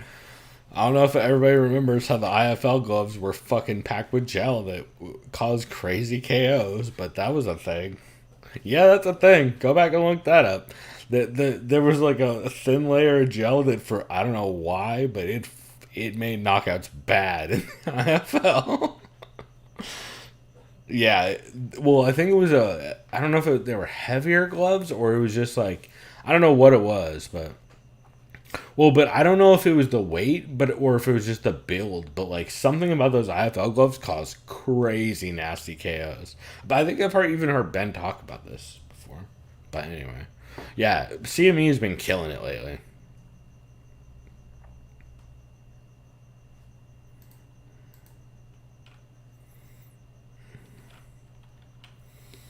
All right, I will run through some of mine. Just say yay or nay as I'm going through them, if you want. Tengerdome episode 20 was really solid. Dude, Iggy does some of the most unique content as far as it comes to like compare like analogies for fights versus historical events. Like, for example, he talked about, I forget which fight he was talking about, but he said back in, I believe it was World War II, but I'm probably fucking this up because I'm a fucking North American who doesn't know shit about history. But it was during some war. There were planes that came back with bullet hole analysis, and they were like, oh, there's the most bullet holes in this section of the plane. We need to reinforce that part of the plane. And then another, like, analyst came along, and he looked at it, and he was like, well, if all the planes that are coming back are only having bullet damage in that area, that means odds are those are the most protected areas of the plane, and you need to actually armor the other areas of the plane because those are the ones that aren't coming back. And he made that comparison to some of the like defensive holes in some fighters' games, which I thought was like a fucking brilliant analogy, and a kind of thing I've never heard before.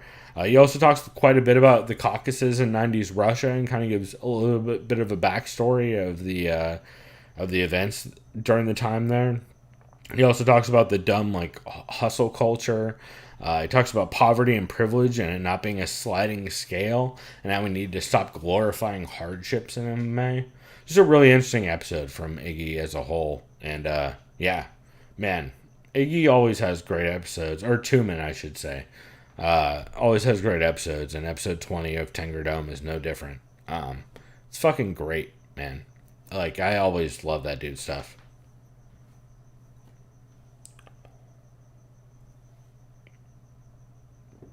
Yeah. It's always cool hearing his insight about, like, Russia and shit. As he just says, I grew up in a fucking farm in the middle of nowhere in Russia, so if I know this shit, why the fuck don't fighters, kind of thing. So I always appreciate that shit. Let's see, Protected Neck Podcast, episode 280. This is almost a catch for me. Actually, you know what? This is a catch for me. I'm moving it up. Live on the show, I'm moving this up to a catch. Ed Gallo was on episode 280 of Protected Neck, and it was awesome.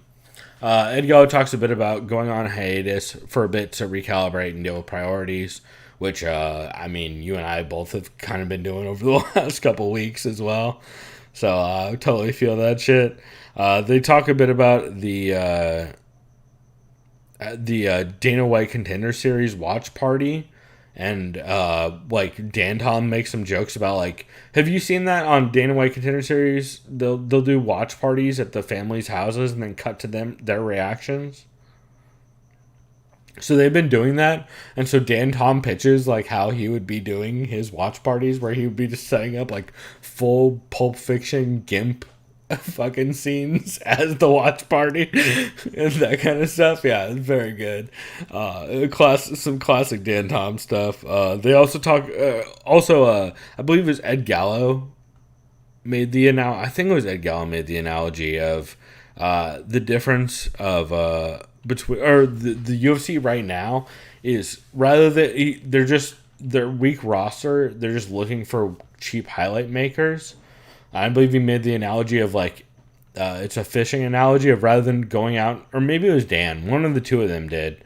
But they said like, rather than going out and finding the perfect spot and having the perfect setup to catch a fish, you're just dragging a net behind a fucking speedboat. And that's the UFC's business model right now. And you're like, dude, that's a fucking brilliant analogy, right? Yeah, so just really solid overall. They also talk a bit about the UFC 266, the insulting offer Dana and Endeavor gave Gable Stevenson, and yeah, just a fucking awesome episode. That's why I just bumped it up to a catch. It's really good. Let's see. Fixed Fights podcast. Top 3 fighter entrances. This was this is, of course, Fixed Fights podcast. If you guys don't know, is hosted by Ben Abrigo and Kurt Chase Patrick. I apologize if I'm fucking up either of your dudes' names because I feel like I'm fucking up both of them. So apologies. But I do really enjoy Fixed Fights podcast. And Dan Tom guested on this one. It was top 3 fighter entrances. Just a bunch of really good picks. Especially a bunch of good shout-outs to Japanese MMA picks. And, oops, bumped the mic. But, yeah, highly recommend it. Really good. MMA Depressed, this episode 60 was really solid. Let's see. They do. This is the essentially it's the protege episode, Chris, for the MMA Depressa. So they did Bavon Lewis versus Darren Stewart, which I believe is John Jones' protege versus Uriah Hall's protege. They did Miles Jury versus Mike Ricci, which is of course Don Cruz' protege versus Rory McDonald's protege. And then Lobov versus Avila, which is, of course, Connor and Diaz's proteges. And it's really fun. Show Money, episode 41 and 42 was really good. Full disclosure, we are not going to be seeing the court case for the antitrust suit get decided any time before probably summer 2022 right now. Because it's on hold due to a decision in Ninth Circuit Court. So, yeah. It's on hold for a while.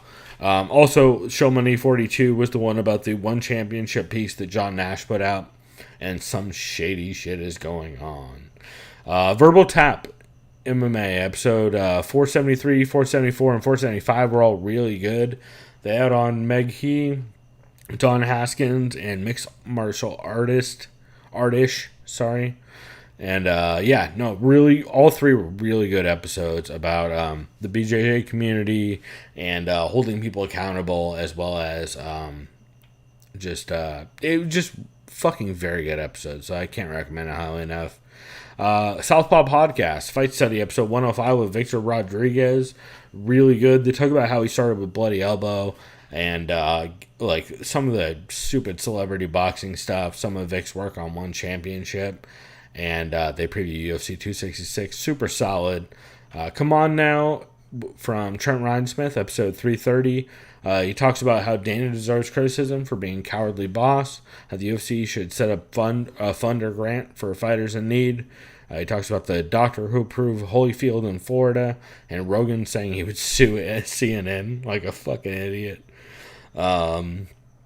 Heavy Hands, episode 387 we talked about, and as well as the Patreon bonus, which was really good. Best Camp of My Life, episode 48 with Jimmy Smith was really solid. Always love hearing some more Jimmy Smith. Jack Slack, episode 52, the recap of Till vs. Brunson was really solid. He has some really good discussions about the low line sidekick and how, why it keeps coming up. Friendly Sparring, episode 29. Leo is super high, and it's a lot of fun. They also recast the movie Clerks as MMA fighters, it's real good. Let's see. Severe MMA, episode 327, 328, and 329 were all really good. 2 of them was Spencer Kite, and 1 of them was the recap of Brinson vs. Till. And then the Fight Site MMA podcast, episode 64. Why does Anthony Smith keep headlining? It's a pretty good way to summarize that. So I think that's most of the stuff I wanted to get through. Chris, did you want to get to some well-rounded stuff and then preview this card very quickly?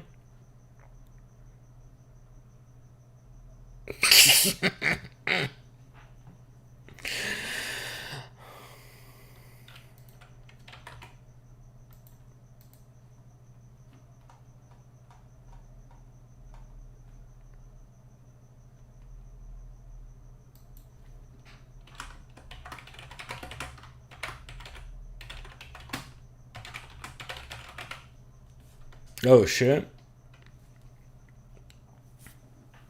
That's it.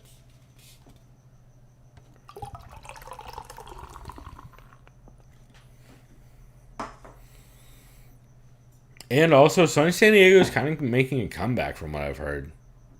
Like, they're actually starting to rebuild that studio a bit.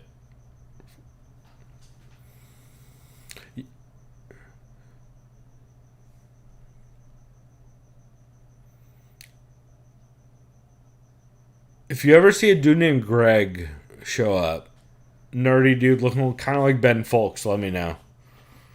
Because that was a dude my dad used to work with, and then who ended up there. But and actually, he's the dude who got me my first PS1. Yeah.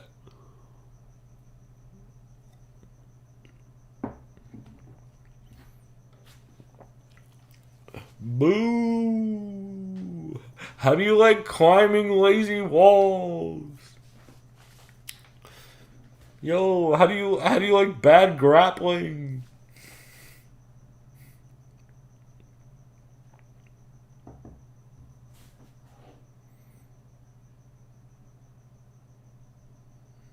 Oh, for sure. No, it's supposed to be really good. To be fair, those games are all really fun. I just hate the fucking dumb navigation.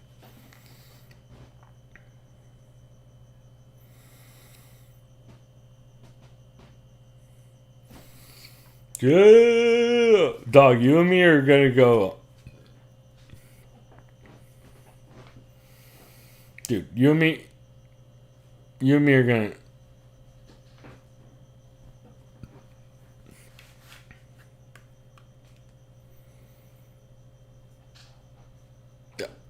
Oh yeah, we're gonna start streaming again once you get a PC going. Yeah, we'll jump on Twitch and start getting some real shit going.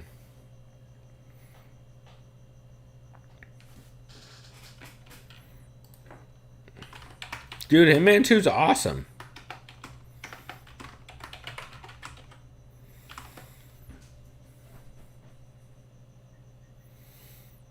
Oh, weird.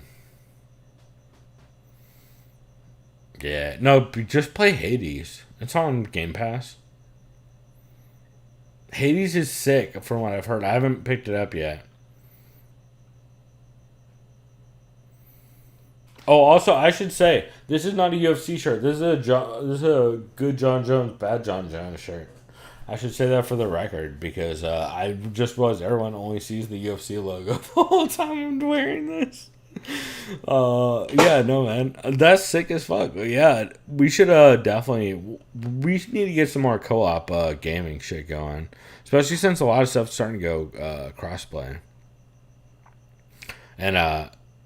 And now that I got a decent fucking PC and I'm running all the Xbox shit, should be tight. All right, so some quick things from me for well-rounded. First off, Chris, have you heard of the Orange Years yet? The documentary, The Orange Years. I say orange like my fucking dad because he's from New Jersey. Orange. The Orange Years. Rather than the orange years. like my dad would say.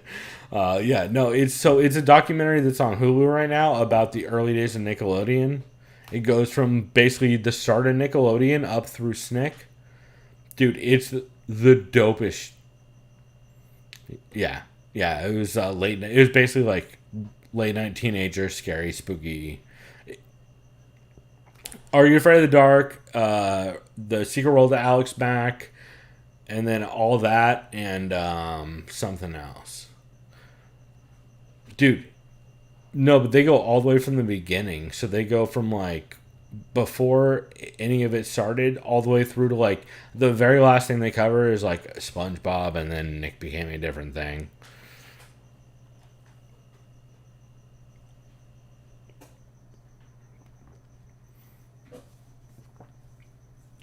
You could.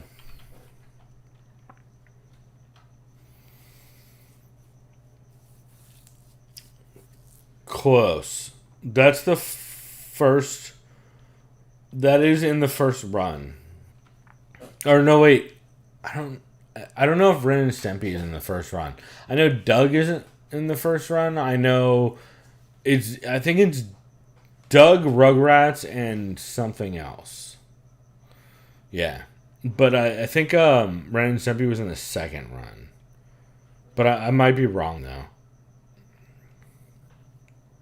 No, SpongeBob is like when the end of that documentary, which is why I like it so much, because they don't really cover from SpongeBob on. They cover from like the very beginning of like pre fucking Double Dare, like pre anything. They cover like from when they did Pinwheel. That's all that.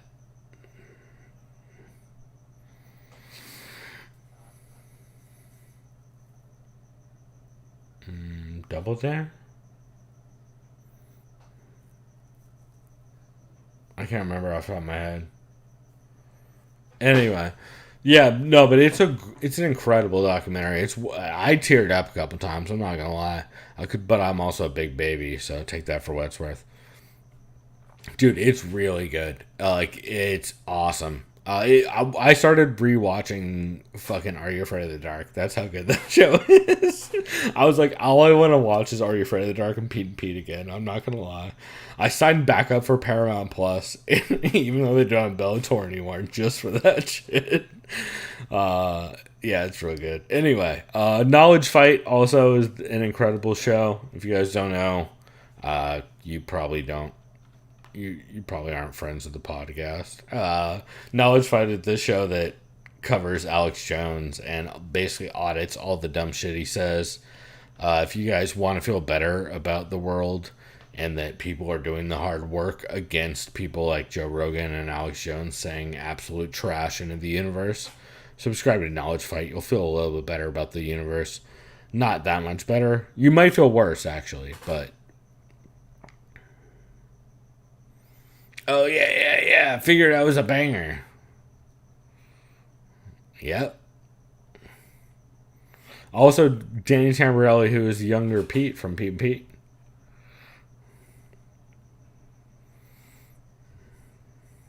Yeah. So, that's basically the All That crew. Yeah, basically all of that crew, yeah. Also, some other well-rounded for me. Joshua Weissman's YouTube cooking channel. I made that dude's Big Ziti yesterday. That shit was fire, bro. I can make a pretty solid Big Ziti now, thanks to that dude. I mean, it's just basically like, yo, you know how I make lasagna? What if you just did it with pasta instead of lasagna? Basically how Big Ziti works, but it's really good. Channel 5, I would like to shout out that Chet Hanks interview. Or Chaz Hayes, as I believe it. Let's go away.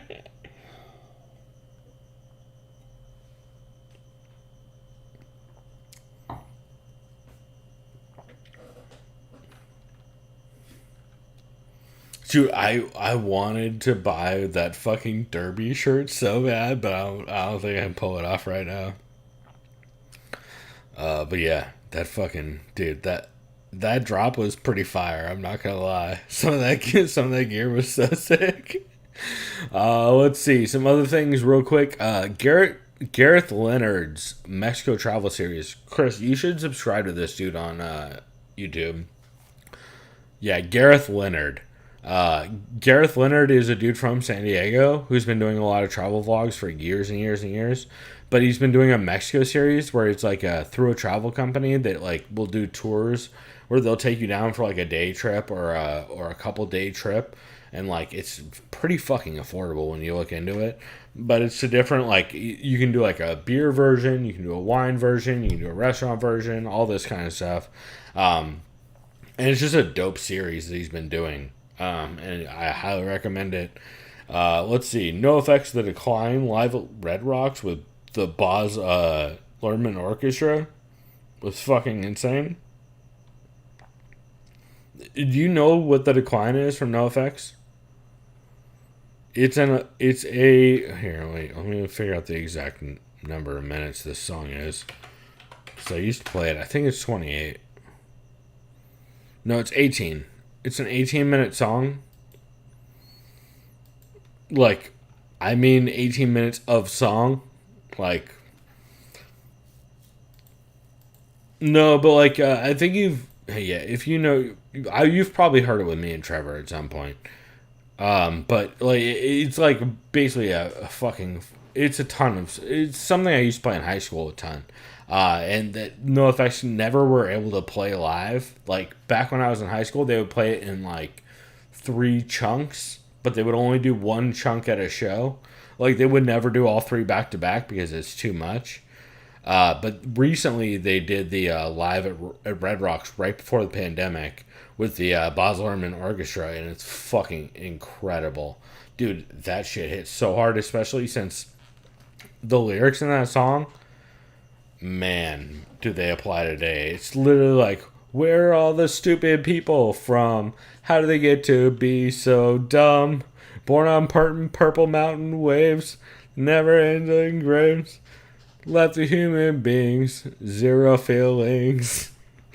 That shit goes so hard, dude. It's fucking. I butchered a lot of that because I'm pretty buzzed, but yeah, no, it's fucking, dude. That shit hits real hard right now. And then lastly, Chris, have you ever heard the album Crass Penis Envy?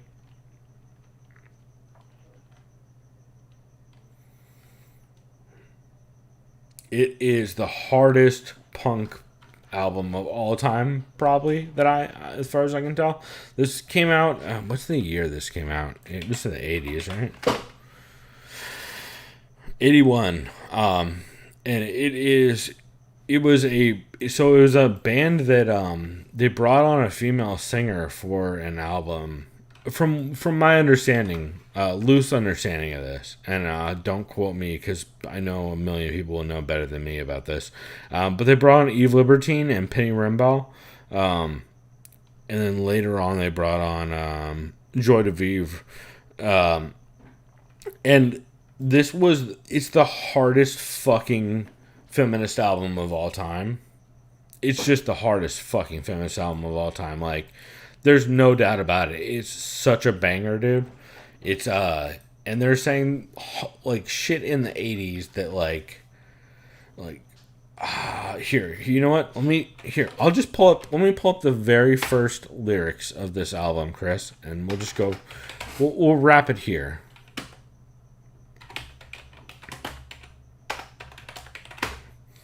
Just because I can't play it on here. Oh, I will. In this here, you know what? We'll go with Systematic Death. Actually,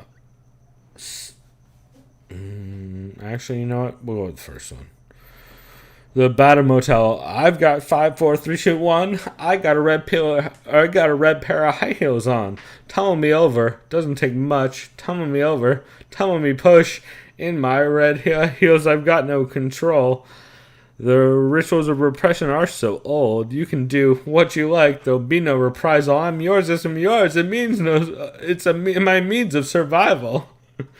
Yeah, dude, it's such a banger. Like, it's the hardest feminist album of all fucking time. Where Next Columbus is another one. Another's hope, another's game, another's loss, another's gain, another's lies, another's truth, another's doubt, another's proof. Anyway. I'm saying, hardest fucking album of all goddamn time, and the women who sing it are the baddest motherfuckers who have ever lived. So I don't know. I guess I just really wanted to wrap it on that. I'm not gonna lie, cause that shit is such a banger. So on that note, actually, you know what? On my outro, I'm gonna go ahead and bang Where Next Columbus. I'm pretty sure we're just gonna put that in the outro and call it good. But Chris, dude, it's been good to be back, and I missed it, man. God damn it! I just realized you've been muted on the live. Well, that's worked out great. Hey. Mark Fellows and Adobe, you guys are the best, and also I'm the worst.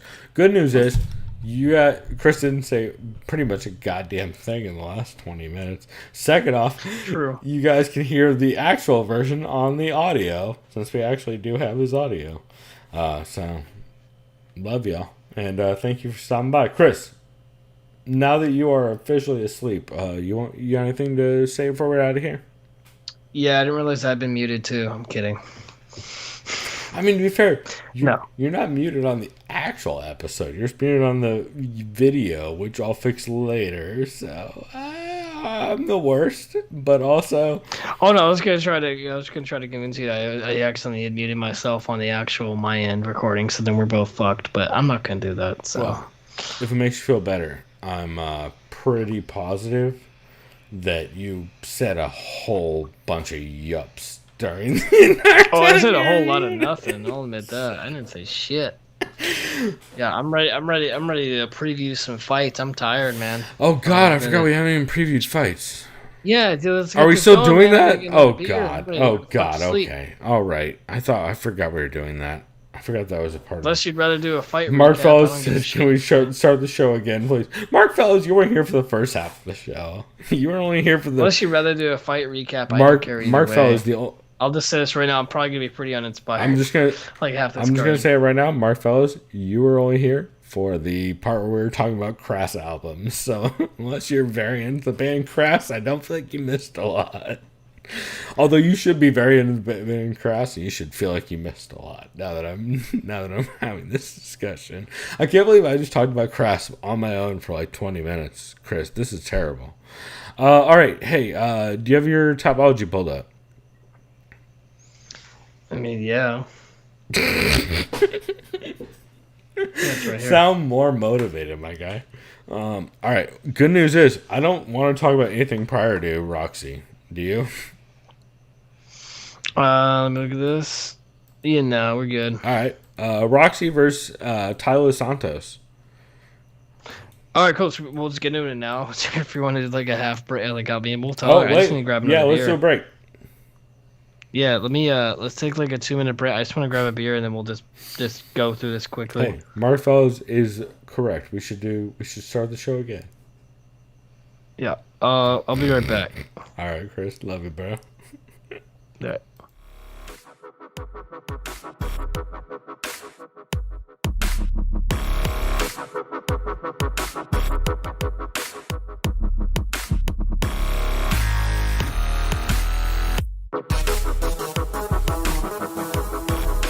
Liked by the sound of violence.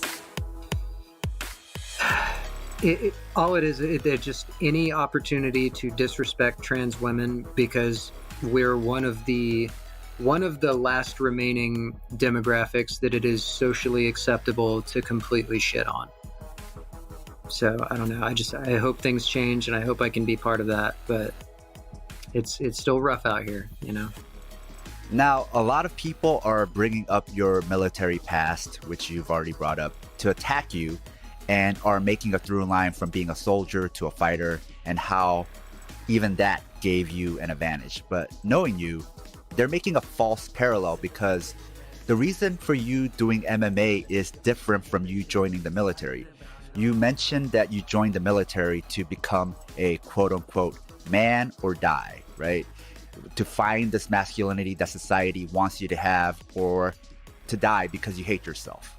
Whereas MMA wasn't about you wanting to die or live a lie, but about you accepting your truth and healing and wanting to live. One of the things you mentioned privately to me and to some of the other Southpaw members is consent. How MMA is something where you know what you're getting into, and both you and your opponent have given consent. There were several other opponents before Salim Provost, and they said no. And that's their right to say no, because no one can force them to fight other than probably capitalism.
All right, everyone, we're back. Yeah, we are.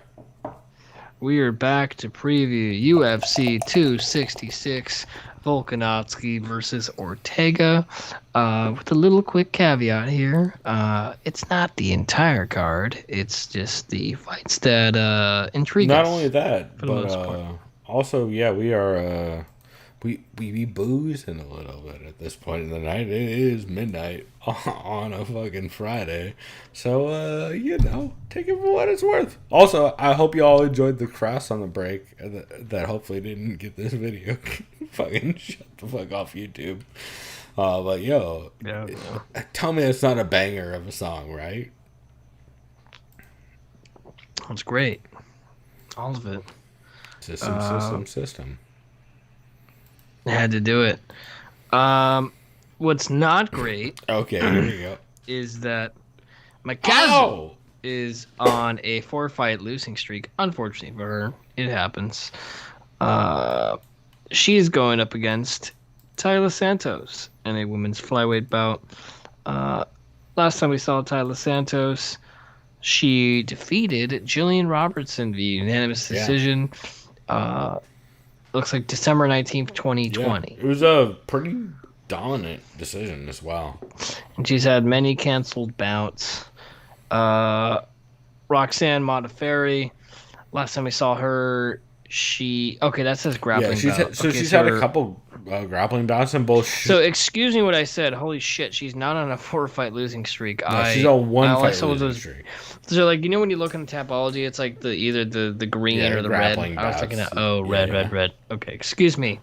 Her last fight she lost her last fight in the octagon, and that was against Viviane Araújo, Viviane Araújo. Which I think she kind of got beat up a little bit by Viviane, if I remember that. She got fight. stuck on bottom a lot.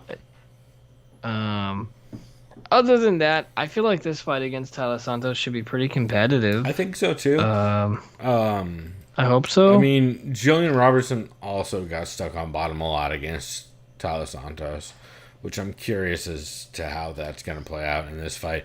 I also wonder how whether it's going to stay on the feet more than the Jillian fight, because Jillian really forced the grappling exchanges in a way that I'm not sure that Roxy will. True. We'll see how this goes. I know Roxy's not really in her athletic prime, physical prime. She's scrappy as all hell. She's still got some good jiu-jitsu. Sorry. She's crafty. I don't know. I don't want to choose against Roxy, but I would probably just presume if he asked me who's going to win, I'd probably say Santos, lean Santos. That's a recent trajectory. Yeah, I'm leaning Santos just off of being able to get honest. top control and win rounds that way. Yeah. Although, if this fight doesn't end up on the ground, I think it gets way more interesting. Because at range, I feel like both of them are going to be a little bit... It's going to be a lot of, like, that old school, like, car crash style of female MMA striking. Yeah, where it's like... Hands low. Well, it's a lot of like You just gotta clashing, keep right? just spamming just inside shit. Well, not like even this, that, just kinda like a going lot in. of clashing spaces without like keeping distance. So like it's gonna be a lot of like collisions in space, which like eventually a lot of times, especially in this division, leads to grappling exchanges. So I would be curious to see. I think whoever ends up, if someone ends up on top in grappling exchanges, I think they have the advantage. If it stays at range, I feel like Tyler Santos might be able to pot shot her way to a decision. But I mean, I don't know. It kind of really depends on where both people are at this point. Because they both had a lot of cancellations. Oh, fuck, dude. I'm looking right at half these fighters on this card have had cancellations. Also, do you have Speaking the of canceled up? Oh yeah, thank you. Let me. Brought to you by my boy Seamus. Yep, unofficially brought to you by Seamus, of course. Oh, it's best fight odds we're looking for. Best fight odds. Or worst fight odds, one of the two. Right, what's the difference? Anyways, the line I'm gonna pick here. Tyler Santos is a heavy favorite at a -450 to a +340 underdog of Roxon. Way too wide. Yeah. That's way too wide. Like, I would say... I'd say like minus what, 250 to 3? 220? I would say 250 to 3 just because I think she That's has fair. the top game advantage. But, like, Yeah. if Roxy at all gets top control, or if Roxy at all is starting to be able to, like, shut down grappling advances or takedown attempts, like, that fight changes immediately. But, like, I don't necessarily... It's not a wrong... It's a little wider than I would expect. This next fight is at heavyweight between Russia's Shil Abdurakhimov against United States' Chris Daukaus. I'm kind of leaning Chris Daukaus because I think last time I saw Abdurakhimov, he got fucking destroyed, and it looks like a lot of his fights have been canceled for the past like 2 years, basically. Sounds about right. Also, I should say real quick while we get into this, shouts to Mark Fellows in chat who says he's still on his first beer of the day. Well, because he's on the opposite side of the goddamn globe, so he's on morning fucking for Uzi him. time. Yeah. Also, yeah, Mark, tell us what time it is your time. But he asked if we know a band called Radio Birdman. You ever heard of Radio Birdman? No. All right, well, Mark Fellows, send us something on Twitter, and we will bang that shit on the next That sounds like episode. a cool name for a Dude, band. it sounds like it's a banger. And also, with an Australian accent, Radio Birdman sounds way tighter. Fucking Radio Birdman, mate. See what I mean? Fucking oath. I can't nail it, but let's see. It's 5:11. Wait, it's 5:11 p.m. there, Chris. Oh, well, that's drinking time. Oh yeah, It's 5 And o'clock also- somewhere. There and you go. That's also, what we're drinking. We are officially. I think that makes us luscious if we're drinking on Australian time right now. Yeah, if you ask Volkanovski, Ortega says he's on Mexican time, which is why he's always late to everything. But that's another thing we'll get into. That's not appropriate, sir. I'm kidding. I won't get into that because I don't care. No, but did you really say that? He's well on the Ultimate Fighter. He was late. I'm not even exaggerating. Every single episode when they had practice, Ortega was late every single episode. And even his team was like, "Bro, what the fuck are we doing, man?" They said, "I've been waiting here for like 45 minutes." And Volkanovski called him out, and he's like, "I'm on Mexican time." He's like, "You're on my time, bro." You know. And then Volkanovski's like, "All right, mate, you're unprofessional." Yeah, I love it, dude. That's hard. Dude, Ortega 100% thinks he was part of it. I'll say this: I do think there are a lot of elements of Ortega where he is genuinely a nice guy when he wants to help people. For but sure. like, I'm telling you right now, he seems like a massive douche. Well, I'm sorry. You know who he? From a lot of things I've seen, like this guy's a fucking dick. You know who he reminds me of is the Dogtown and Z-Boys crew. You know, you've seen that documentary, right? The documentary or the Hollywood? No, the documentary. But also, he ironically, reminds me of both. I saw the Hollywood film a long time ago, and I should have seen the documentary. I need to watch the it. documentary is awesome because it's made by Stacey Alba. it's fucking, dude. He 100% has like Jay Adams vibes, like to the T. Like he's got that like LA. I'll say this, fucking, man. He seems like he'd be a chill dude if you knew him personally, but at the same time, when you're slapping an impersonator in public and then you're like talking about all this other bullshit, you're kind of a tool. I'm sorry, I can't be on board with you. Especially, dude, TKZ of all people, he's like the nicest guy. Everybody loves Chance Long John. Yeah, and like, I don't give a fuck about all the stuff like where he grew up. That's his life, right? No, I don't for know sure, about but, that like, life. Chance At all, so I'm not Long gonna I won't discredit like how he grew up. That's his own thing, but you still don't slap a civilian. Also, like, come on, bro. And also, Chance Long John is a civilian. Like Chance Long John is the nicest guy. Like, Have you man? ever seen his podcast that's translated where he's just like the most adorable Yeah, man Jay of all Park, time? fucking sweetheart. Yeah. Like they're both just awesome on that on everything I've ever seen. Like I don't know. Yeah, I'm not trying to say like be on team like fuck Brian Ortega. I'm not saying fuck him. I kinda I just am. think like I kind of get I douche kinda vibes am. from because of Dick. Yeah. So maybe I No, am. well, I don't know, man. I just maybe it's just Also- I have that vibe that I believe Gina from the Wokecast describes him as. He looks like a pretty cat with light eyes. I'll say this though: if I was like full-blooded Mexican, say I was full-blooded Mexican, I fucking hated Ortega, I would just call him Miklo constantly, Well, just under his skin. That's what I would racist. do. Not if I was full-blooded Yes, Mexican. That's my point. That's more racist. I guess, It but I don't totally know. is. He's also I white. know, I know too, so people. it's kind of funny. I know Mexicans I'm don't saying, like to that acknowledge even makes racism. it better, if you ask me. I'm just saying. Not appropriate, sir. Anyway.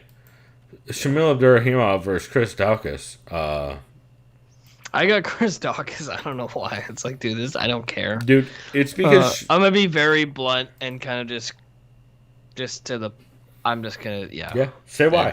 Go for it.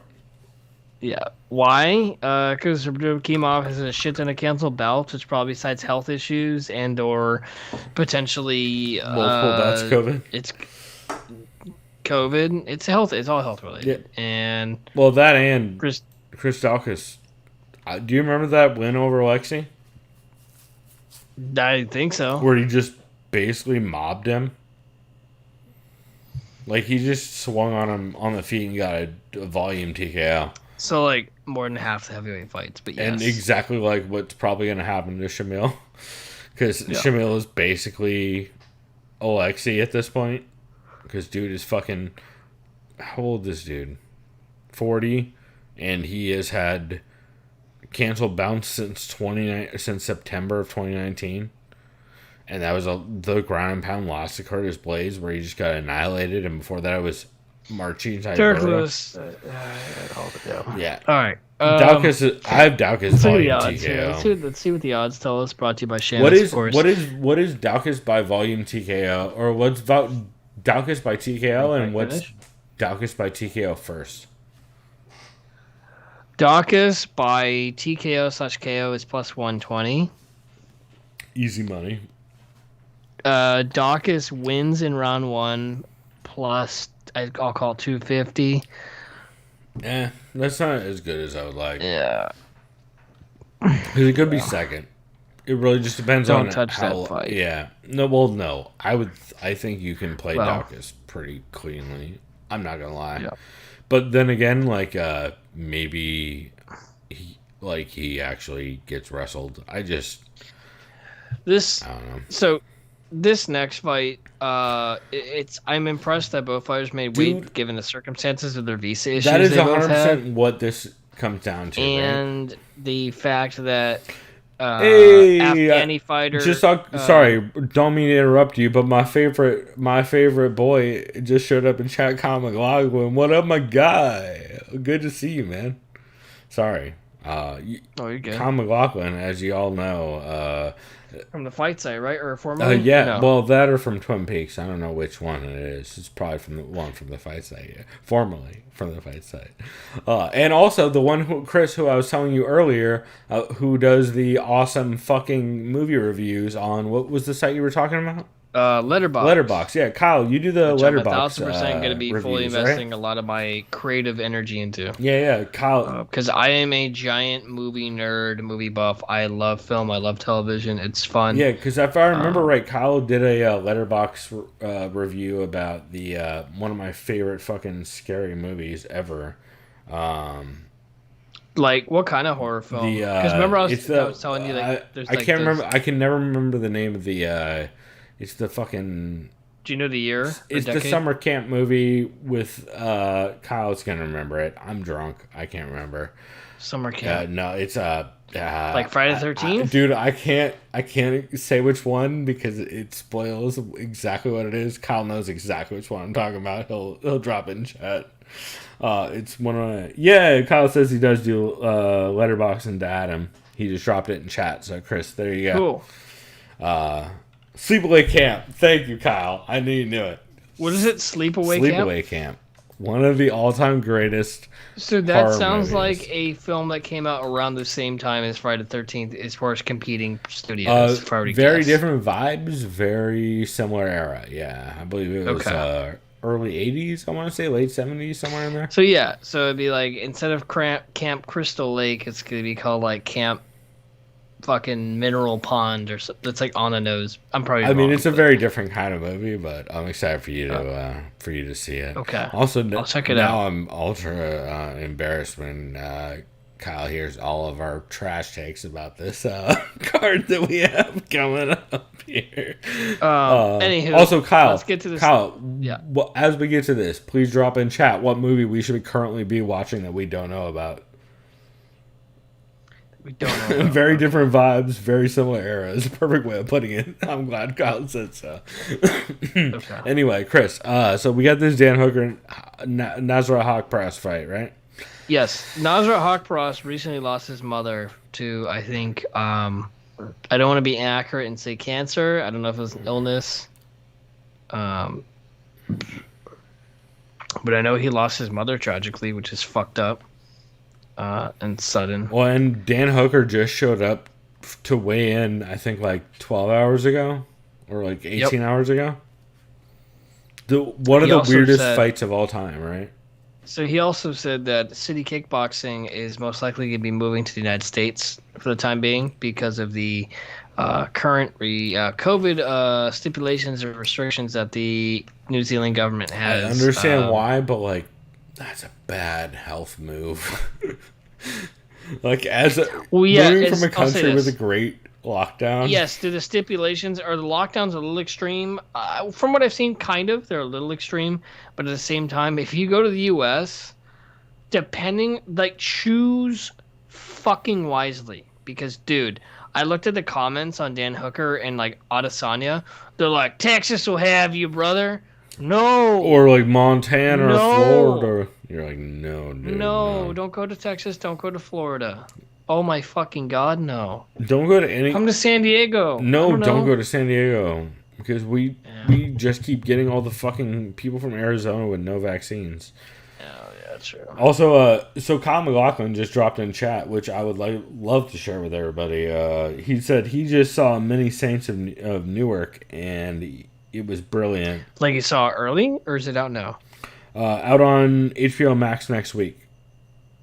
So we saw an early screening. Yeah, and he said it was awesome. And because Blake, Blake, he just started watching Sopranos. I've been watching it with him. Yeah, first couple seasons. Dude, if I'm honest, that show, it was fucking amazing. I mean, it still is, obviously, if you rewatch it. But I would have to watch like a condensed recap. Not that you need to, because it's just so it's long, a prequel. Yeah. But it was more on Tony Soprano's mother's side about what's his name, Mickey DeSultani, whatever his name is, the guy who it was like the gangster that brought Tony into prominence as far as the gang life. Right. Mickey Solsatani, I think is his name, or I can't remember the character's name. Maybe Kyle could say in the chat. Yeah, I'm sure he's right. It's been forever since I watched that show, but the cast is fucking great. You got James Gandolfini's son, Michael Gandolfini, playing young Tony. You got John Bernthal, great actor from Walking Dead. The Punisher, Ford first. He's been in everything. He's a great actor, and he's playing He's playing Tony Soprano's dad, Johnny, and then Johnny Soprano, and then you got Ray Liotta's in it. Yeah, it looks like Kyle saying that. Even Joey fucking Diaz is in it. Of course. Yeah. Kyle saying in chat that the UK got it a week early. So sweet. Yeah, I know that lands on HBO Max. I will be 1,000% watching it next week. I will write a review on that. Dicky Moltisanti. Moltisanti. I kept saying Noltisanti. I'm just whatever. Yeah, Moltisanti. Yeah. Ironically enough, he's Christopher's dad. Yeah, it's that's the point. His nephew Christopher. Yeah, it's because it's his mother's side. Yeah, it's Christopher's dad. Yeah. Duh. Okay, no shit. Yeah, because obviously you think of Soprano, but not the mom's name. Right, you know what I'm talking about. No. Yeah, duh. That's it's not confusing. It's just literal. But yeah, I'm gonna definitely watch it next week. That's gonna be fun watch. No. I'm very much looking forward to that. Hell yeah! Holy shit, that'll be dope as shit. Yeah. And then it also features a very prominent black gangster, which would be cool. Played I can't remember the guy's name who plays him, but he had a really dope interview. Sure, Kyle will drop it in chat because Kyle's the man. But also, Kyle did recommend on this the best recent horror movie he saw. And it was only like 75 minutes. Is Saint Maud. He says he can't recommend it enough. Maud. Which I'm definitely gonna have to watch here in the next month. Yeah, Halloween's up soon. Yeah, I gotta get it back on my. I know Halloween Kills comes out in about like a couple weeks. The next. I don't know if did you watch the Halloween reboot that Danny McBride wrote? No. The last Halloween reboot I watched was fucking Rob Zombie. Yeah. Which was okay. Yeah, it was. It was like I think it was oversaturated. It was like the violence will always be there. Great. It was okay. But the Danny McBride written one was decent, but the worst parts of the movie, I'm like, dude, what the like you just look at it, you're like, really? Like I just remember there's a part. I'll say this right now. He's in the back of a squad car and he's not attacking Laurie Strode's daughter because it's like, oh, it's Laurie Strode's daughter, but like he strangles the sheriff, the old man, and before the guy's dead, he just. You know, like those curb stomps in Gears of War? Yeah. It looked just like that, and he stomps on his head, and his head literally explodes into like a red gushy mess. I'm like, all right, I guess. Like, he has super strength, I think. You know what I'm talking about, though? You're like, is this guy like just a freak? Yeah. Like obviously it's Michael Myers, but it doesn't matter. But like, you're like, oh yeah, well this guy's just a fucking freak. See, Kyle's with you on this. Kyle says he loves the Halloween reboot. Yeah, I thought. I mean, I saw it and like I didn't see it. Laughing. And, last like, thing I saw was the fucking. I would give it a fresh rating. Like it's entertaining. The Sherry Moon zombie shit was like not it for me, but I didn't see zombie stuff. I'm kind of over because I invested six seasons into Walking Dead, and I was like, what the fuck we doing? No, I meant the Sherry Moon zombie, like the Rob Zombie, like how like. Oh, as in Rob Zombie. Yeah, no, shit, that like, one was a little odd. I couldn't. It was whatever at best. I think he's trying to get too deep. Is like, hey, let's go in the mind of like a 12-year-old disturbed boy, but have him murder people, yeah, and then it's but like, also if you don't like it was just you're not edgy enough. It was also just like the world's worst music video, like the world's worst Columbine music video is what it kind of felt like, to be honest. I'm not gonna lie. Yeah, the worst Marilyn Manson. Yeah, oh no, not even that, because Marilyn Manson at least did drugs. Sweet dreams. I'm kidding. All right, let's get back in. Okay, yeah, we had fights to talk about, right? Dan Hooker's going to beat Nasrat, right? Kyle's a great influence on this show. I'd like to say for the record, go ahead. Say, yes, I distracted them. Dan Hooker's going to win this fight, right? Oh, yeah. Well, so here's the only reason why I think 100% is because Nasrat Haqparast ate about 8 knees in that fight against whoever his name is. Who's the last dude Nasrat Haqparast fought? Hold on. Gustavo Guso Rafa Garcia. Wow, that was racist as shit of me. Wait, what? I need to see what you're talking about. So let me be racist. Well, no, Nasrat Haqparast's last opponent was Rafa Garcia. Rafa Garcia. And he ate about 14 knees in that fight against a dude the same height as him. Yeah, that's not Okay, we're going with Dan Hooker here. I'm going probably decision because it's a 3-round fight. Dan Hooker could definitely finish him, but I'm going decision. The odds unofficially brought to you by Seamus. We got Dan Hooker at -155 over a +130 of Nasrat Haqparast. Take that as you will. This next fight, I don't know what the fuck I'm going with this. On this one, it's a men's bantamweight bout, and that division's arguably the most stacked, besides lightweight and welterweight. Probably the most stacked right now, bantamweight. It's pretty nuts. It's up there, dude, You got for sure. Marlon Moraes. Although this is not a Georgian fighter, Merab Dvalishvili. Yo, why are they doing this to Marlon? This is rude. Yeah, I think Merab's about to wrestle fuck Marlon. This is rude ass matchmaking. I forget. Do you agree with me? Wrestle fuck decision. I believe. I think it was. I can't remember if it was Connor on Heavy Hands or if it was Vivi or what it was. But yeah, I agree with whoever originally brought this up that it's just rude matchmaking for Marlon Moraes at this point. Like, what's Ali doing? Here, actually, I can tell you exactly who it was. It was Heavy Hands. Why are they giving him the goddamn Tony Ferguson matchmaking? Like, they're literally matchmaking him like Tony, like, to where they're just gonna ruin Marlon. Fuck. By the way, who does Tony fight next? Oh God. Yeah, I'm not gonna make the joke I was gonna make. It's not a fun joke. I was gonna make a joke, but it makes me sad. Yeah. No, like literally, there's no reason to make this fight. I don't understand the matchmaking on this at all, other than like we have toys, we need to mash them together because they're the same size. Also, yeah, like nope, I know why they did it. I know why they did it. And yeah. Nope, I can tell you why they did it. This is the classic. I can't remember if it was Jordan Breen or whoever originally brought this up, but this is the classic. Not even Joe Silva matchmaking, but like just UFC matchmaking of we have Marlon Magic Moraes versus Merab the Machine Dvalishvili. We have too many M's. Alliteration. We have too many M's. They need to compete against each other to know who can have the most M's in their name. This fight's brought to you by M&M's and Michelin tires. It's virtually identical. Magnum condoms and yeah, it's Condom virtually Depot identical. Would you say virtually my tentacle? God, Yeah, exactly. It's almost like you're speaking Japanese. Talking about. So this goes one of two ways, right? Like either Moraes gets a KO in the first 4 minutes, or Merab wins, right? Yeah, exactly. I got Merab by Russell. I got Merab by WrestleFuck easily. Like I don't have him by anything other than decision, probably. But like it's gonna be another long, prolonged beating. Oh God! I just looked at the odds too, and I feel I don't. How wide? It's probably wider than it should be, right?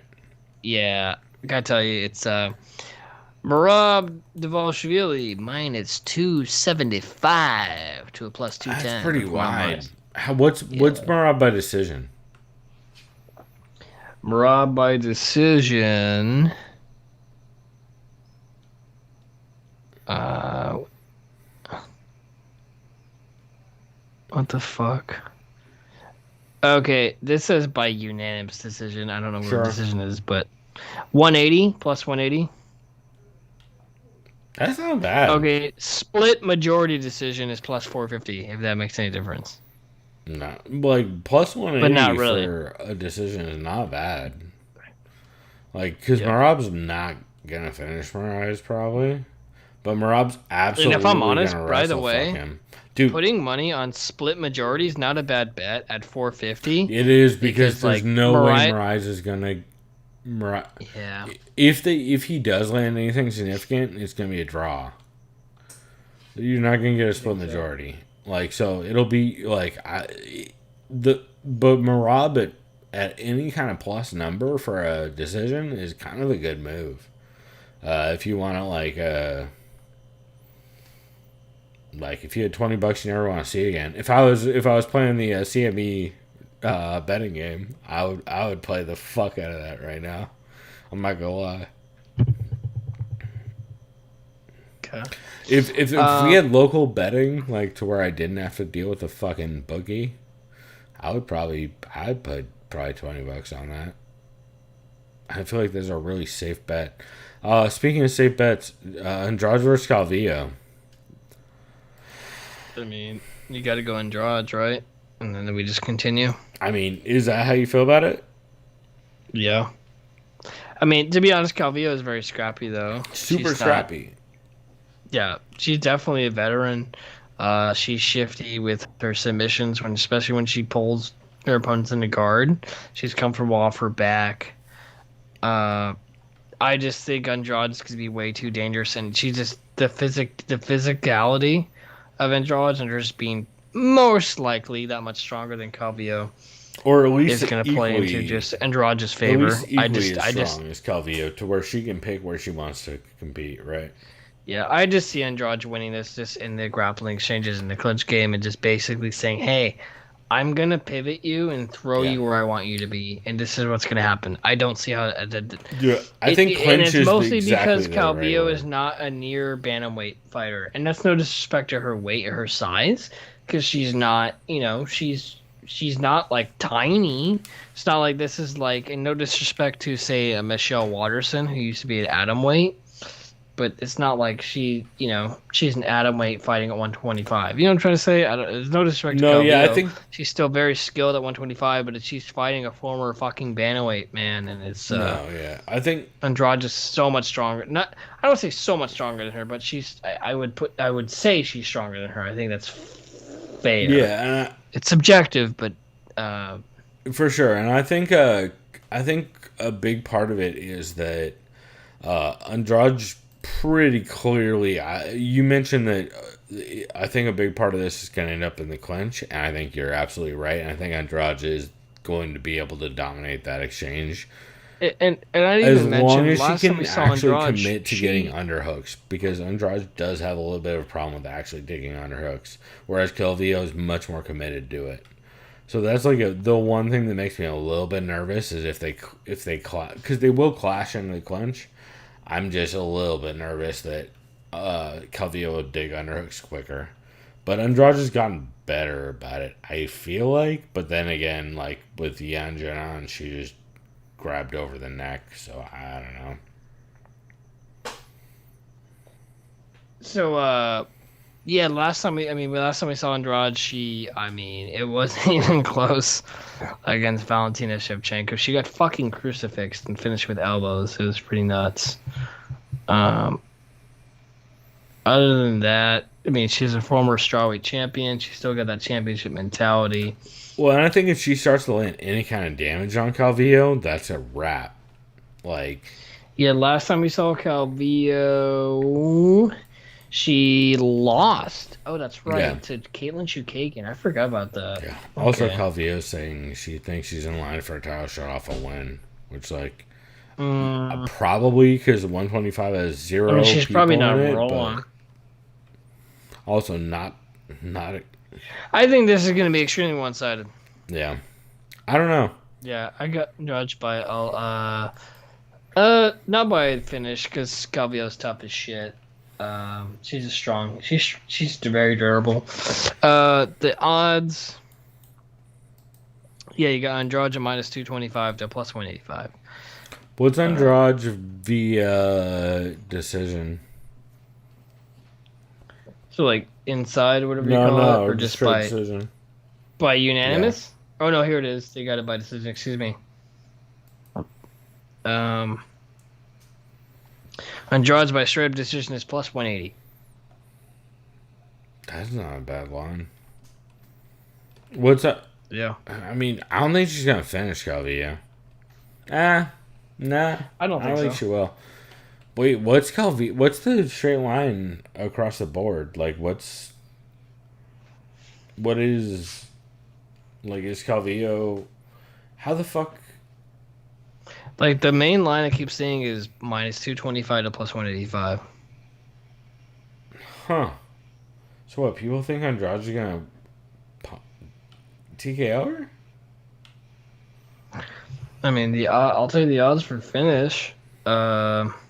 Andrade by TKO, if I were to average this, is plus 180. So it is by decision. It's just people don't really know how she's gonna win, but they think she's gonna win. I would say decision because is pretty fucking tough. Yeah, I think it's insane to think it's gonna go any other way.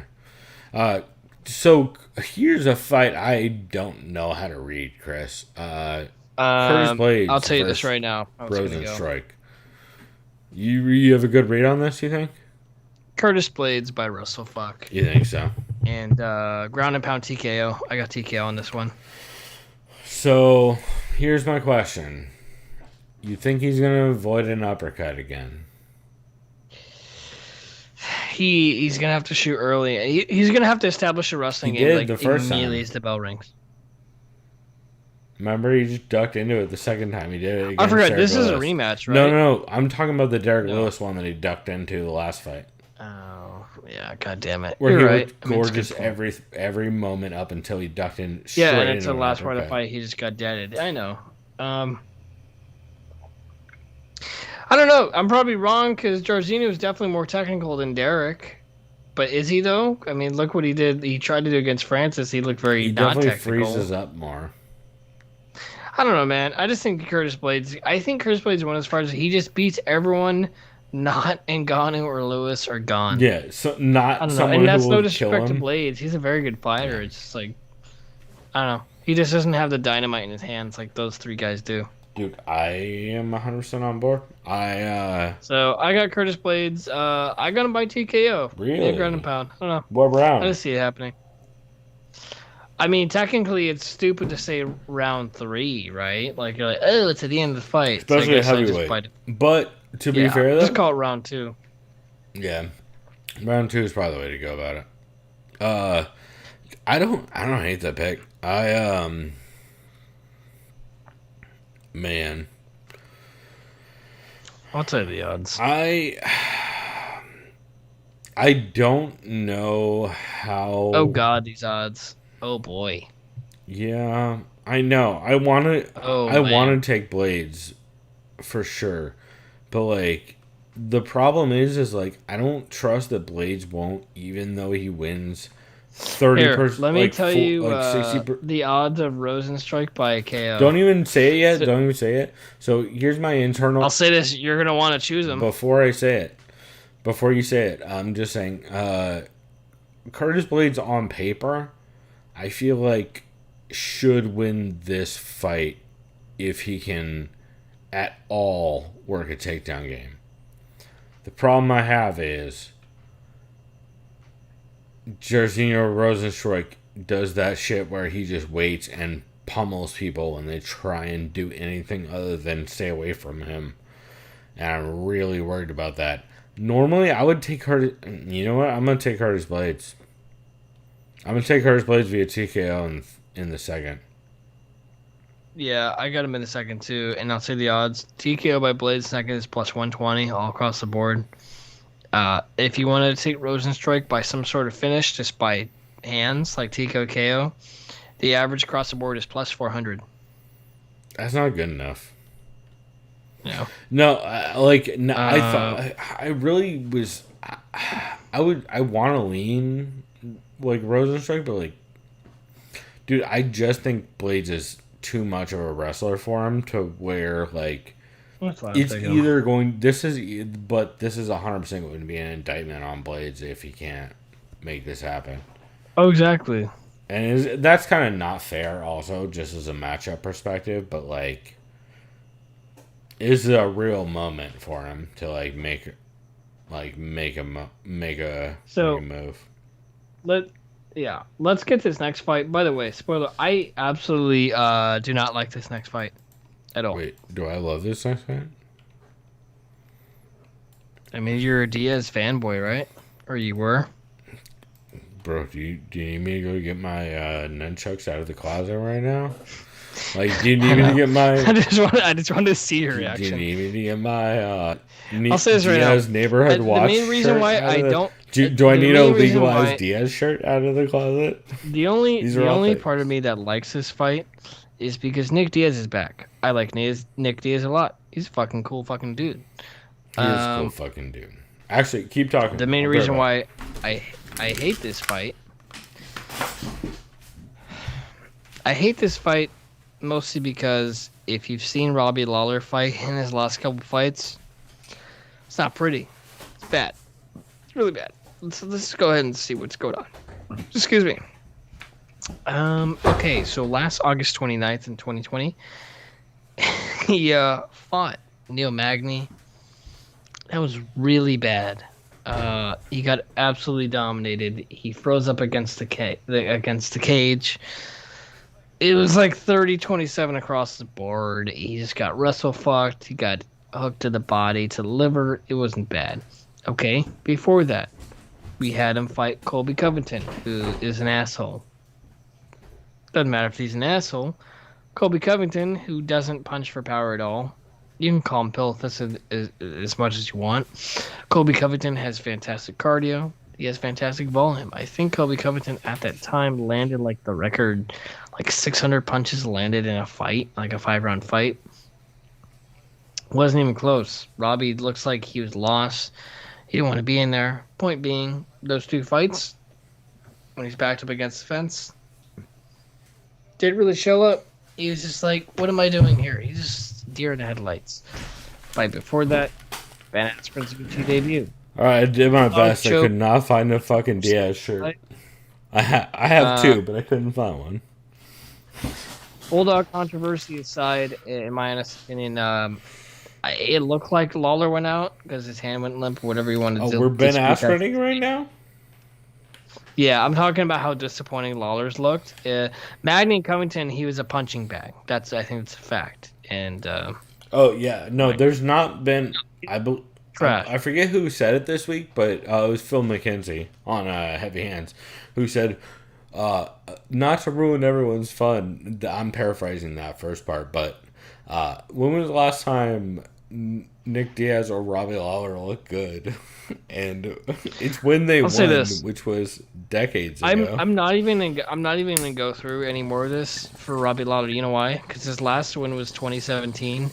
Nick Diaz's last win was, I believe, 2011, if I recall correctly. Yeah, I'll say this. I really, really want to pick Robbie Lawler. I really do. You're not gonna, though. And I really, really want to pick Nick Diaz. And the main reason I absolutely hate that this fight is happening is because I think both fighters are checked out. They've been for a while, and that's no disrespect to them or the amount of activity and preparation they do for these fights. Nick Diaz throughout, regardless of the anxiety he may or may not have, right, leading up to fights or press conferences or media, which right? Which is a real ass thing that's always happening. It seems like he's just there for the money, which is fine. I will never judge someone for that. It's a business. That's what it's about. You need to get paid. Yeah, but also fuck capitalism for putting Nick. You're a fanboy. It doesn't matter if you're a fanboy. I'm saying this right now. If you expect to see prime Nick Diaz, don't even watch the fight. Because you're going to be you're going to fucking just be like, well, this sucks. You know what I'm saying? I'm not even trying to sound like super cynical, but you're in for a bad time. Maybe I'm wrong. No, you're not. I don't know. But like 8-year-old Nick Diaz or however old he is right now, bro, after 6, like, dude, you know what he's probably going to do? I'll tell you this. This is going to happen. This is honest. Robbie Lawler's going to be like this. They'll just be both fainting a lot, right? And then Robbie will throw a couple hooks and maybe like one uppercut and just mainly a wrestling overhand. Nick Diaz will get clipped a couple times, be like, fuck you. And this is what Nick Diaz is going to do. He'll lie on the ground. He'll do shenanigans, right? No. So I think he's going to fuck around and then they pot shot him for a couple jabs. And it's going to be a shitty fight. And they're saying the winner by decision, Robbie Lawler. And then Nick Diaz will be like, what are you talking about? And then he'll play dumb. And he'll be like, Kamaru Usman, where are you at? And everyone will be like, dude, what are you doing? I think how it'll go. I think you're partially right, but I think you're underestimating. I don't think either one of these dudes are ever going to wrestle at all in this fight. I think the only thing that happens is it's going to be feints and shitty fucking jabs, like barely touching jabs and just mainly spinning wild hooks. I'm telling you. That part you're correct about. It's mostly going to be feints. Both dudes are going to be trying to pump a jab. Both dudes are going to be super hesitant. Both dudes are going to be feinting 90% of the time. Nick Diaz is going to be eventually getting annoyed and taunting. Robbie Lawler is going to be trying very hard not to engage. And then we'll see if anything ever happens. But I'll say this right now. Out of any fights, I'm not hyperbole. Out of any fights that we've talked about for our little previews, this is the most coin flip fight I have ever, in my opinion, for me, I'm not No, even that's kidding. Because super fair, dude. I'm fucking serious. No, I fucks because with Nick that. Diaz hasn't fought in 6 years. Robbie Lawler just looks like he's done. Yeah. So who do I choose? I can't tell you. In I good know faith, who I I can literally know who I choose choose, either one. but that's just because I'm a fucking homer. That's fine. Like, I can choose Nick Diaz based off of what? He has nothing to lose and he can throw more volume based on what? Robbie Lawler's been like this? This is Robbie Lawler. If you ask me, hey, Chris, how does Robbie Lawler look? I would say, this is my impersonation. Hey, and that's it. At least Robbie Lawler has his hands up. Nick. Yeah, and then Nick Diaz. Hey, Chris, when's the last time you saw him fight? You know, it's like, what are we doing, dude? Like, this is just the most... Yeah. Pick 'em. This is the most coin flip fight I can think of right now. So that's what I'm going with. I will take the opposite of whatever you got. And also, we need to set we need to set rules. What are we doing? What's the rule? What's the bet? Oh, it's a challenge thing though, right? Got to. Well, I already know you're picking Nick Diaz, so that means I guess I'm picking Lawler, right? Yeah. For it to be a challenge, because no way you're not picking Nick Diaz. Picking Diaz. I have to. Yeah, so fuck it. I'll just pick Lawler. Fuck all right. Well, no, but Lawler. Coin flip nonetheless. For what are we betting on? Like, pick two things. Oh, okay. So on the bet, so I'm not even betting the fighter. I'm betting. Pick on the two bet. things. Okay. So how should this work then? Actually, let's think this out. Well, so no matter what, you're obviously picking Nick Diaz. That's fine. Yeah. What I was going to do is I was going to flip a coin, and if it lands on a certain thing, that means I'm picking Diaz, and I guess there's no challenge. But since you want this to be a challenge, that means by default, do I have to pick Robbie, or am I just picking on... Yeah, no matter what, it seems like I have to pick Robbie. You don't have to. You could pick Diaz as well, but that just means you have to set a challenge. Here. How about this? I'll coin flip and see what the coin tells me I should pick, but we'll still do a challenge either way. So no matter what, I'm picking Robbie. Let's see what the coin says. Obviously, to make it fun. Like, yeah, it's a fair chance. It's 50-50. So I'll do Robbie is heads and Nick is tails. Let's see. All right, heads. So I pick Robbie either way. Perfect. There we go. Doesn't matter. So the challenge still works. All right. So the coin says I'm picking Robbie. I'll go by that. So I'm picking Robbie. So, Chris. So now we got to figure out what the challenge is. What is the challenge? We should do... This one makes it really fun, but mostly not fun. In the past, we've drinking shitty energy drinks. I hate that one. I hate that one. Nah, we're not doing that. Yeah. Might as well do cocaine on air. I'm kidding. We're not going to do it either. That's definitely what we're not going to do. Yeah. Not that we have. There's got to be like some sort of niche beer we could fucking drink, or like shotgun, like something dumb. I guarantee there is. Yeah. Wait, I bet there's a new. Oh,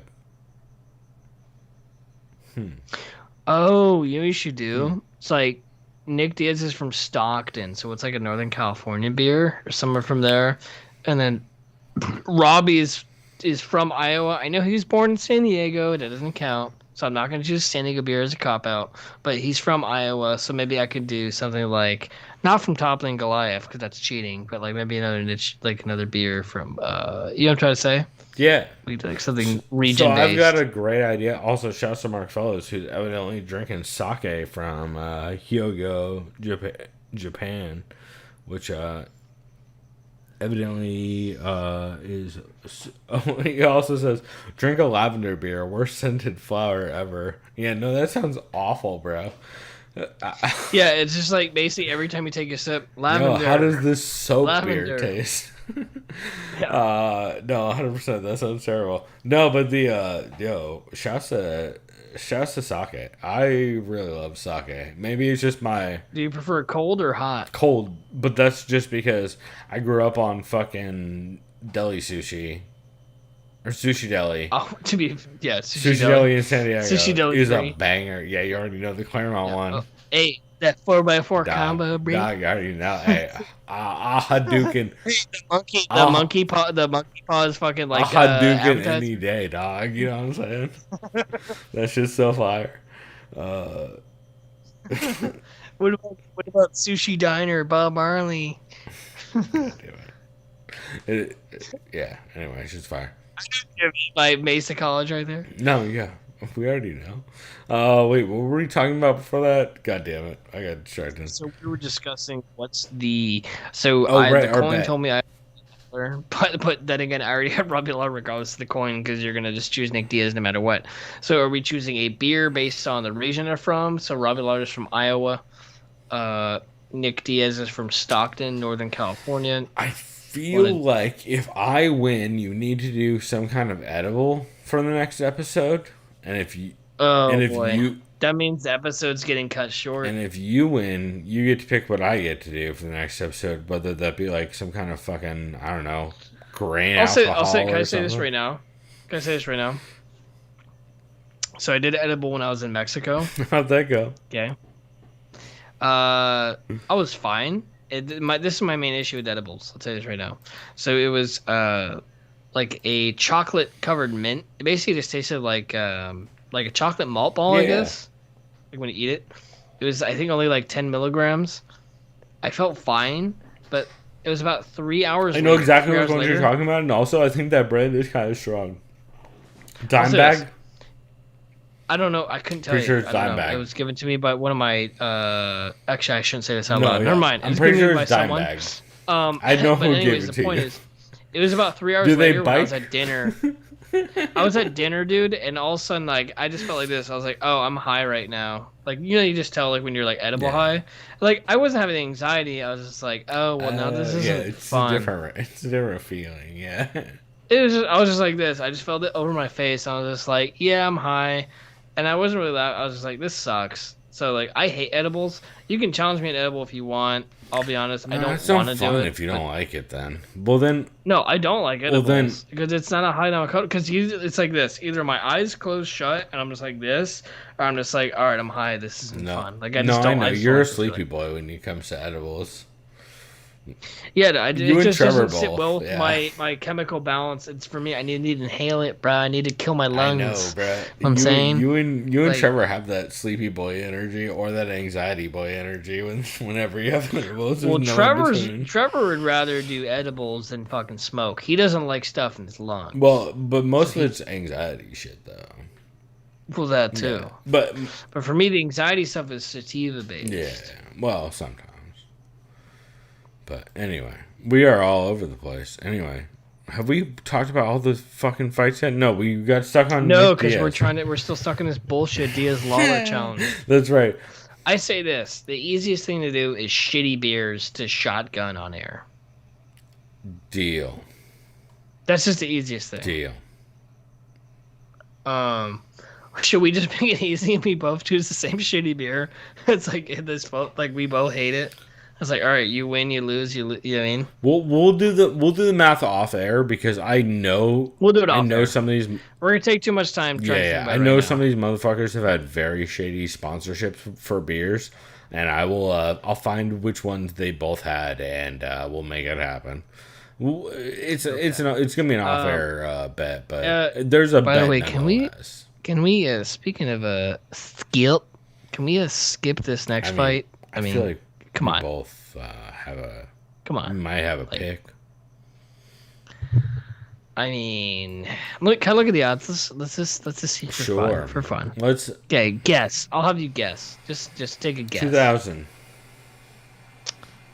I mean, not quite, but it should. Okay, be. 1,700. The highest is minus 1,800. Okay, 17 was my next. The average is about, looking at this, 1,650. What is a decision? What's a decision? And for the champ. Yeah. Okay, let's see. Is that a plus number? Because that might not be a bad play. Yeah. Oh my God, this is great. Valentina by decision plus 250. That's not the worst play I've ever heard. Oh man, I like this. That's a lot. Like a very good $20 you never want to see again kind of play. If you're psycho, but you want to put some tiny money on here, Murphy by decision plus 18. Don't do it. Yeah, no. Unless you want to put like $10. You're gonna lose the decision just off of the champ advantage anyway. But like, dude, Lauren Murphy surviving 5 rounds is not like the craziest idea of all time. You know? Yeah. Like, Let's see. if I'm being honest, like that's maybe the best play I've heard of for like a $5 long shot. So if you're a fucking psycho motherfucker, Murphy by TKO KO, the average. Well, actually, there is no average. This is literally scatterbrained. You got someone saying plus 1,000. You got someone saying plus 2,200, plus 25, plus 12, and then it goes 16, 16, 16. So 16 is the average, but still, don't do it. Don't do that to yourself unless you just want $100 to wipe your ass Valentina with. by a decision is not like the craziest. It's a good bet. Fuck it. For like the odds. That's not the worst. Like if you, okay, if we're doing dumb bets. What's Valentina by inside the rounds? What's a parlay with Valentina and Volkanovski by decision? I don't know how to set up parlays on best fight odds right here, if I'm honest. Oh, that's a good point. Yeah, I don't even know where you would prop that. Nah, you would have to pull up one of the sites. No. Well, shit. I have to get a better site. Anyways, Valentina Shevchenko's gonna probably if he doesn't murder Lauren Murphy, to be honest, I don't think she'll murder her. I think she'll just dominate her. I think it's gonna be a dominant 5 rounds. I think it'll be a dominant 5 rounds, but I don't know that she finishes Lauren Murphy unless Lauren Murphy really goes hard. Lauren Murphy's tough as fuck. Unless Lauren Murphy gets stuck on bottom multiple rounds in a row. And then she might get scream volume TKO'd. Valentina and Aspen Ladd like to do to women. But anyways, let's good luck to both fighters. Let's get this main event. Holy shit, I saw what time it is. I know, we've been going hard, bruh. We get distracted so easily. I'll say this. You got defending champion Volkanovski. I know some folks say it's Max Holloway's belt. Whatever you want to. First off, you're wrong if that's your opinion. We can go ahead and start there, motherfuckers. As far as if you think Max won the second fight? If it's not Max Holloway's belt, you dumb bitches. That's not debatable. Well, no, it's literally not his belt. It's not debatable. He's a champ. It's the folks that think that that Max won the rematch. Yeah, that's their point. And that fight was very razor close. It was, but also let's. You know what? If you have a controversy about that, you should probably tweet to Ryan Wagner on Twitter. That's probably how you should express your rage. Yeah. Anyway, that's a fun Twitter joke. Who do you got in this? I think I got Volk. I think it's gonna be too quick with the feet. Stand Ortega. Don't get me wrong. Ortega looked great against Zombie. He looked great against Edgar. I'll say this: Volkanovski has beat Max Holloway twice. Think about outbox him. Think about that. Just think about that. You beat Max Holloway twice. No one's beating you except Max Holloway. Is my opinion. And also, don't forget, motherfucker also beat Jose Aldo right before that. Chad Mendes. His run to the title is fucking. I get Jeremy Kennedy not being impressive, but dude, Darren Elkins with a dominant decision, if you go back and watch that. Then Chad Mendes with a stoppage. Then Jose Aldo with a dominance. Then Max Holloway twice in a row. And outboxing him both times. And then Brian Ortega. Yeah. No, I think Volkanovski wins this fight. I don't think it. I think, by the way, it goes the distance. don't. I'll say this. You don't think so? I think he stops him. Really? Yeah, I think his hands are too sharp, and I think Brian's going to engage too hard. Wait, can you remind me when Holloway busted up Ortega? That was a coach's stoppage, right? It was, yeah. They did throw in the towel on that. Oh, dude. Okay, I agree with you. Then, if I'm honest, I actually thought the Holloway thing against Ortega was just him murdering it for 5 rounds, and they should have stopped it. No, I believe that was the case. I hope I'm not misremembering, but I do believe they did throw it in. But no, I'm saying I think Volkanovski is too slick, and I don't think first off, I think Brian doesn't have an answer for calf kicks. We've not seen him have to answer for it. I like you say that. I like you say that because every fight, especially the ones against Holloway, dude, he was eating up all of his legs. The first fight, especially, is how he won. Like that was a clear win. I think that was clear. That was like Brian's shown no defense against anyone to that. Like it didn't exist in the fight against Holloway because it didn't. That fight didn't like. Brian Ortega has not had to at all show that he has a game against leg kicks, because the Holloway fight, like he clearly showed he had nothing, and that was what, 2018. Yeah, and like the Chan Sung Jung fight, like Chan Sung Jung did not throw leg kicks, and the only ones he did throw just got countered real hard. So like you didn't really see anything out of it. So, all right, well, I'll give you the best fight odds, and we got to get the fuck out of here. Holy shit, I gotta wake up not early, but gotta help out my pops. Mark Fellows saying he has Volk. Yeah, boy. I would hope so, mate. You fucking Aussie. Hey, to be fair, Mark Fellows, I think you're gonna have a fun weekend. The only one that worries me is Dan Hooker, and to be honest, if Dan Hooker loses that fight, no shame, bro. If you're, it's not even his fault, bro. That shit was so last minute. It's so last minute. Like, I'm not gonna blame him for anything. It's like, oh, bro, he lost an unranked fighter. It's like, fuck off. And he made fucking weight. Like, dude, whatever. Any outcome for that fight is a win for Dan Hooker. So Volkanovski by TKO KO. I like these odds, by the way. Average plus 350. Oh, I don't hate that at all. What's Volk by decision? Brian Ortega by KO TKO plus 700. That's about right. Or 600. Volkanovski, I guess inside the distance, 275. By decision? Volkanovski by decision straight up plus 130. That's not bad. Ortega by decision's about plus 450. If you're a round person, if you were to pick a round, Chris, would you pick? I don't like picking rounds. For Volkanovski, I would go third. Third, Volkanovski, round 3. Oh man, plus 1,500. I would go 2 or 3. Yeah, if I was gonna pick one. 2 is 1,200. Yeah. I don't hate it. 4, if you're crazy, 2,000, and then 5, which never works out, about 25. Yeah, if it goes to the 5th round, then Brian Ortega is finished. And then Volkanovski by unanimous decision, which would probably be my own bet, would be 225. That's not bad, dude.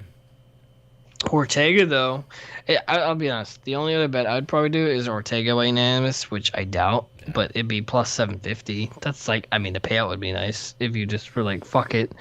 Say put like $50 you don't want to see again. Yeah, I mean, I got zero faith, but. And then even this, Volkanovski by split or majority, which based on the odds is whatever, it's about like plus 700. That's not terrible. If you wanted to do a split majority, because the judges are also kind of shit. Dude, I would. Even then, dude, listen to this. Ortega, say he gets robbed, right? And Ortega wins split. 1,600 for Ortega. That's yeah. You could put $10 on that bad boy. Not the worst, dude. Win a quick 160. Honestly, if I was to pick one 3-person parlay, Chris, what 3-person parlay would you pick for this card? Like, it's like as far as like 3 fighters are like they're winning. Like if you were to pick a 3-fighter parlay, on this entire fight, on the parlay, I am going Chris Dawkins. Okay. I'm going Shevchenko. And I'm going Andrade. Let me see if I can get a parlay. So Dawkins, Shevchenko, Andrade. Trying to see if I can get a parlay out on this motherfucker, which I cannot. So Dawkins, Shevchenko, and Andrade. So if you had $20 you never want to see again, you'd win $24. Cool. I mean, to be fair, that's not terrible for that 3. If I was to do 3, I would go probably Volk.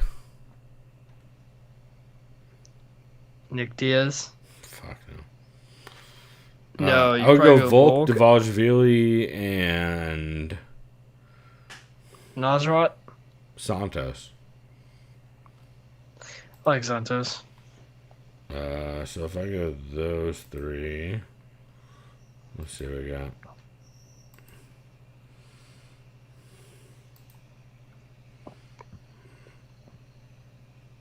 This isn't even better. I should have looked at the odds before I actually picked those three. Where's Volk?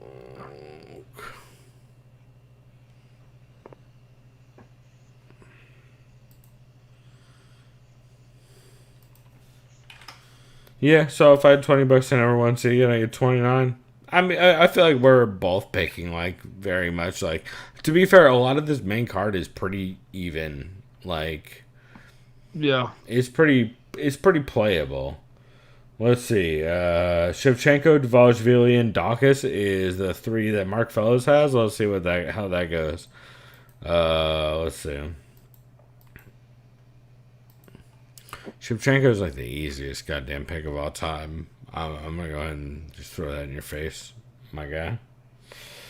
And me included. Volk and Dvalishvili and Dawkins. We're talking about fucking money here, though. Dvalishvili and where's Dawkins? He's the fat dude, right? $20, Mark. Never won. See again. 22.94. Yeah, these are pretty even odds all across the board, honestly.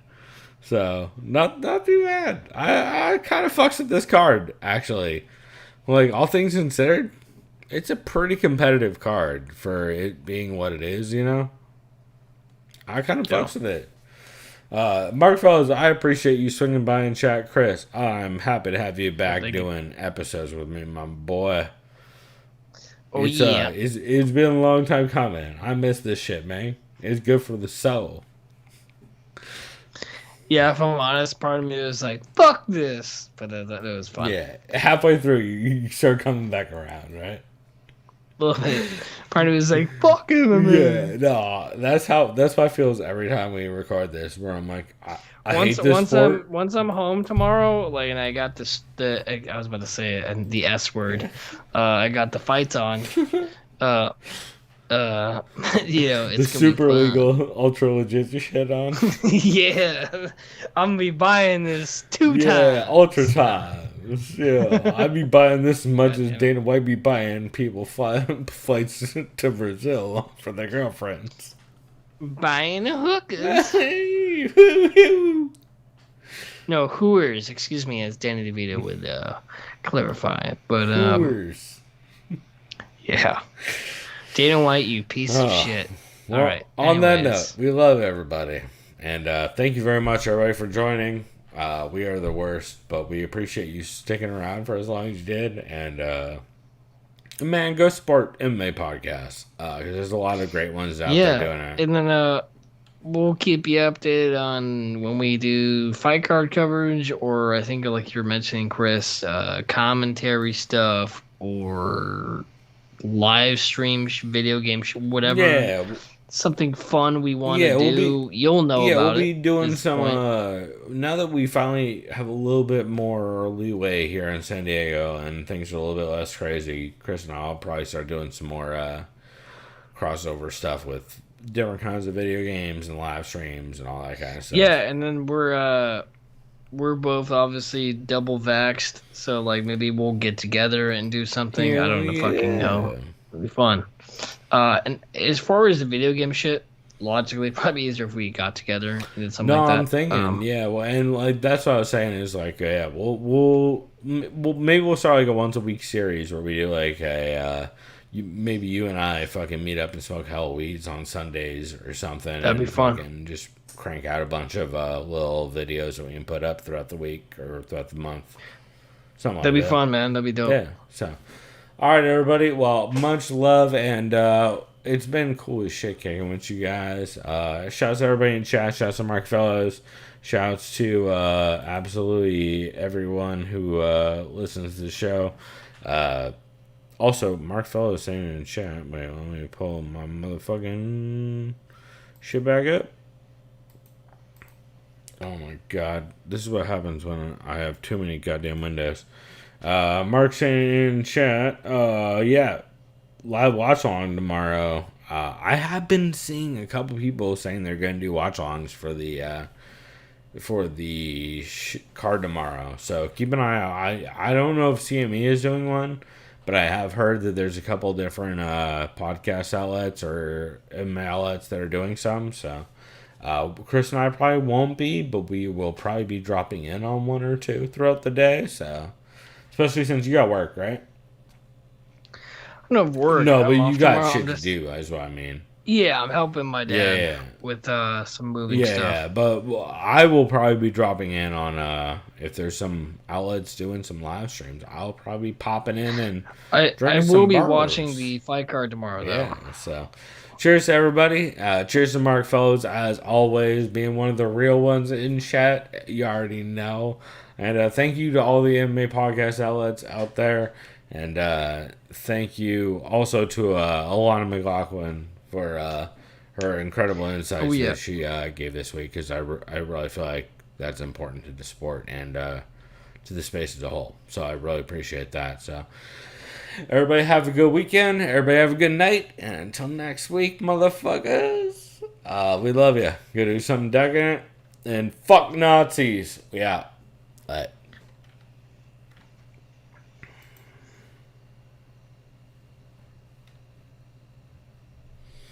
You know, if I had a better way to do this, I would hit this button way more succinctly rather than just panic blatantly and then friend. There.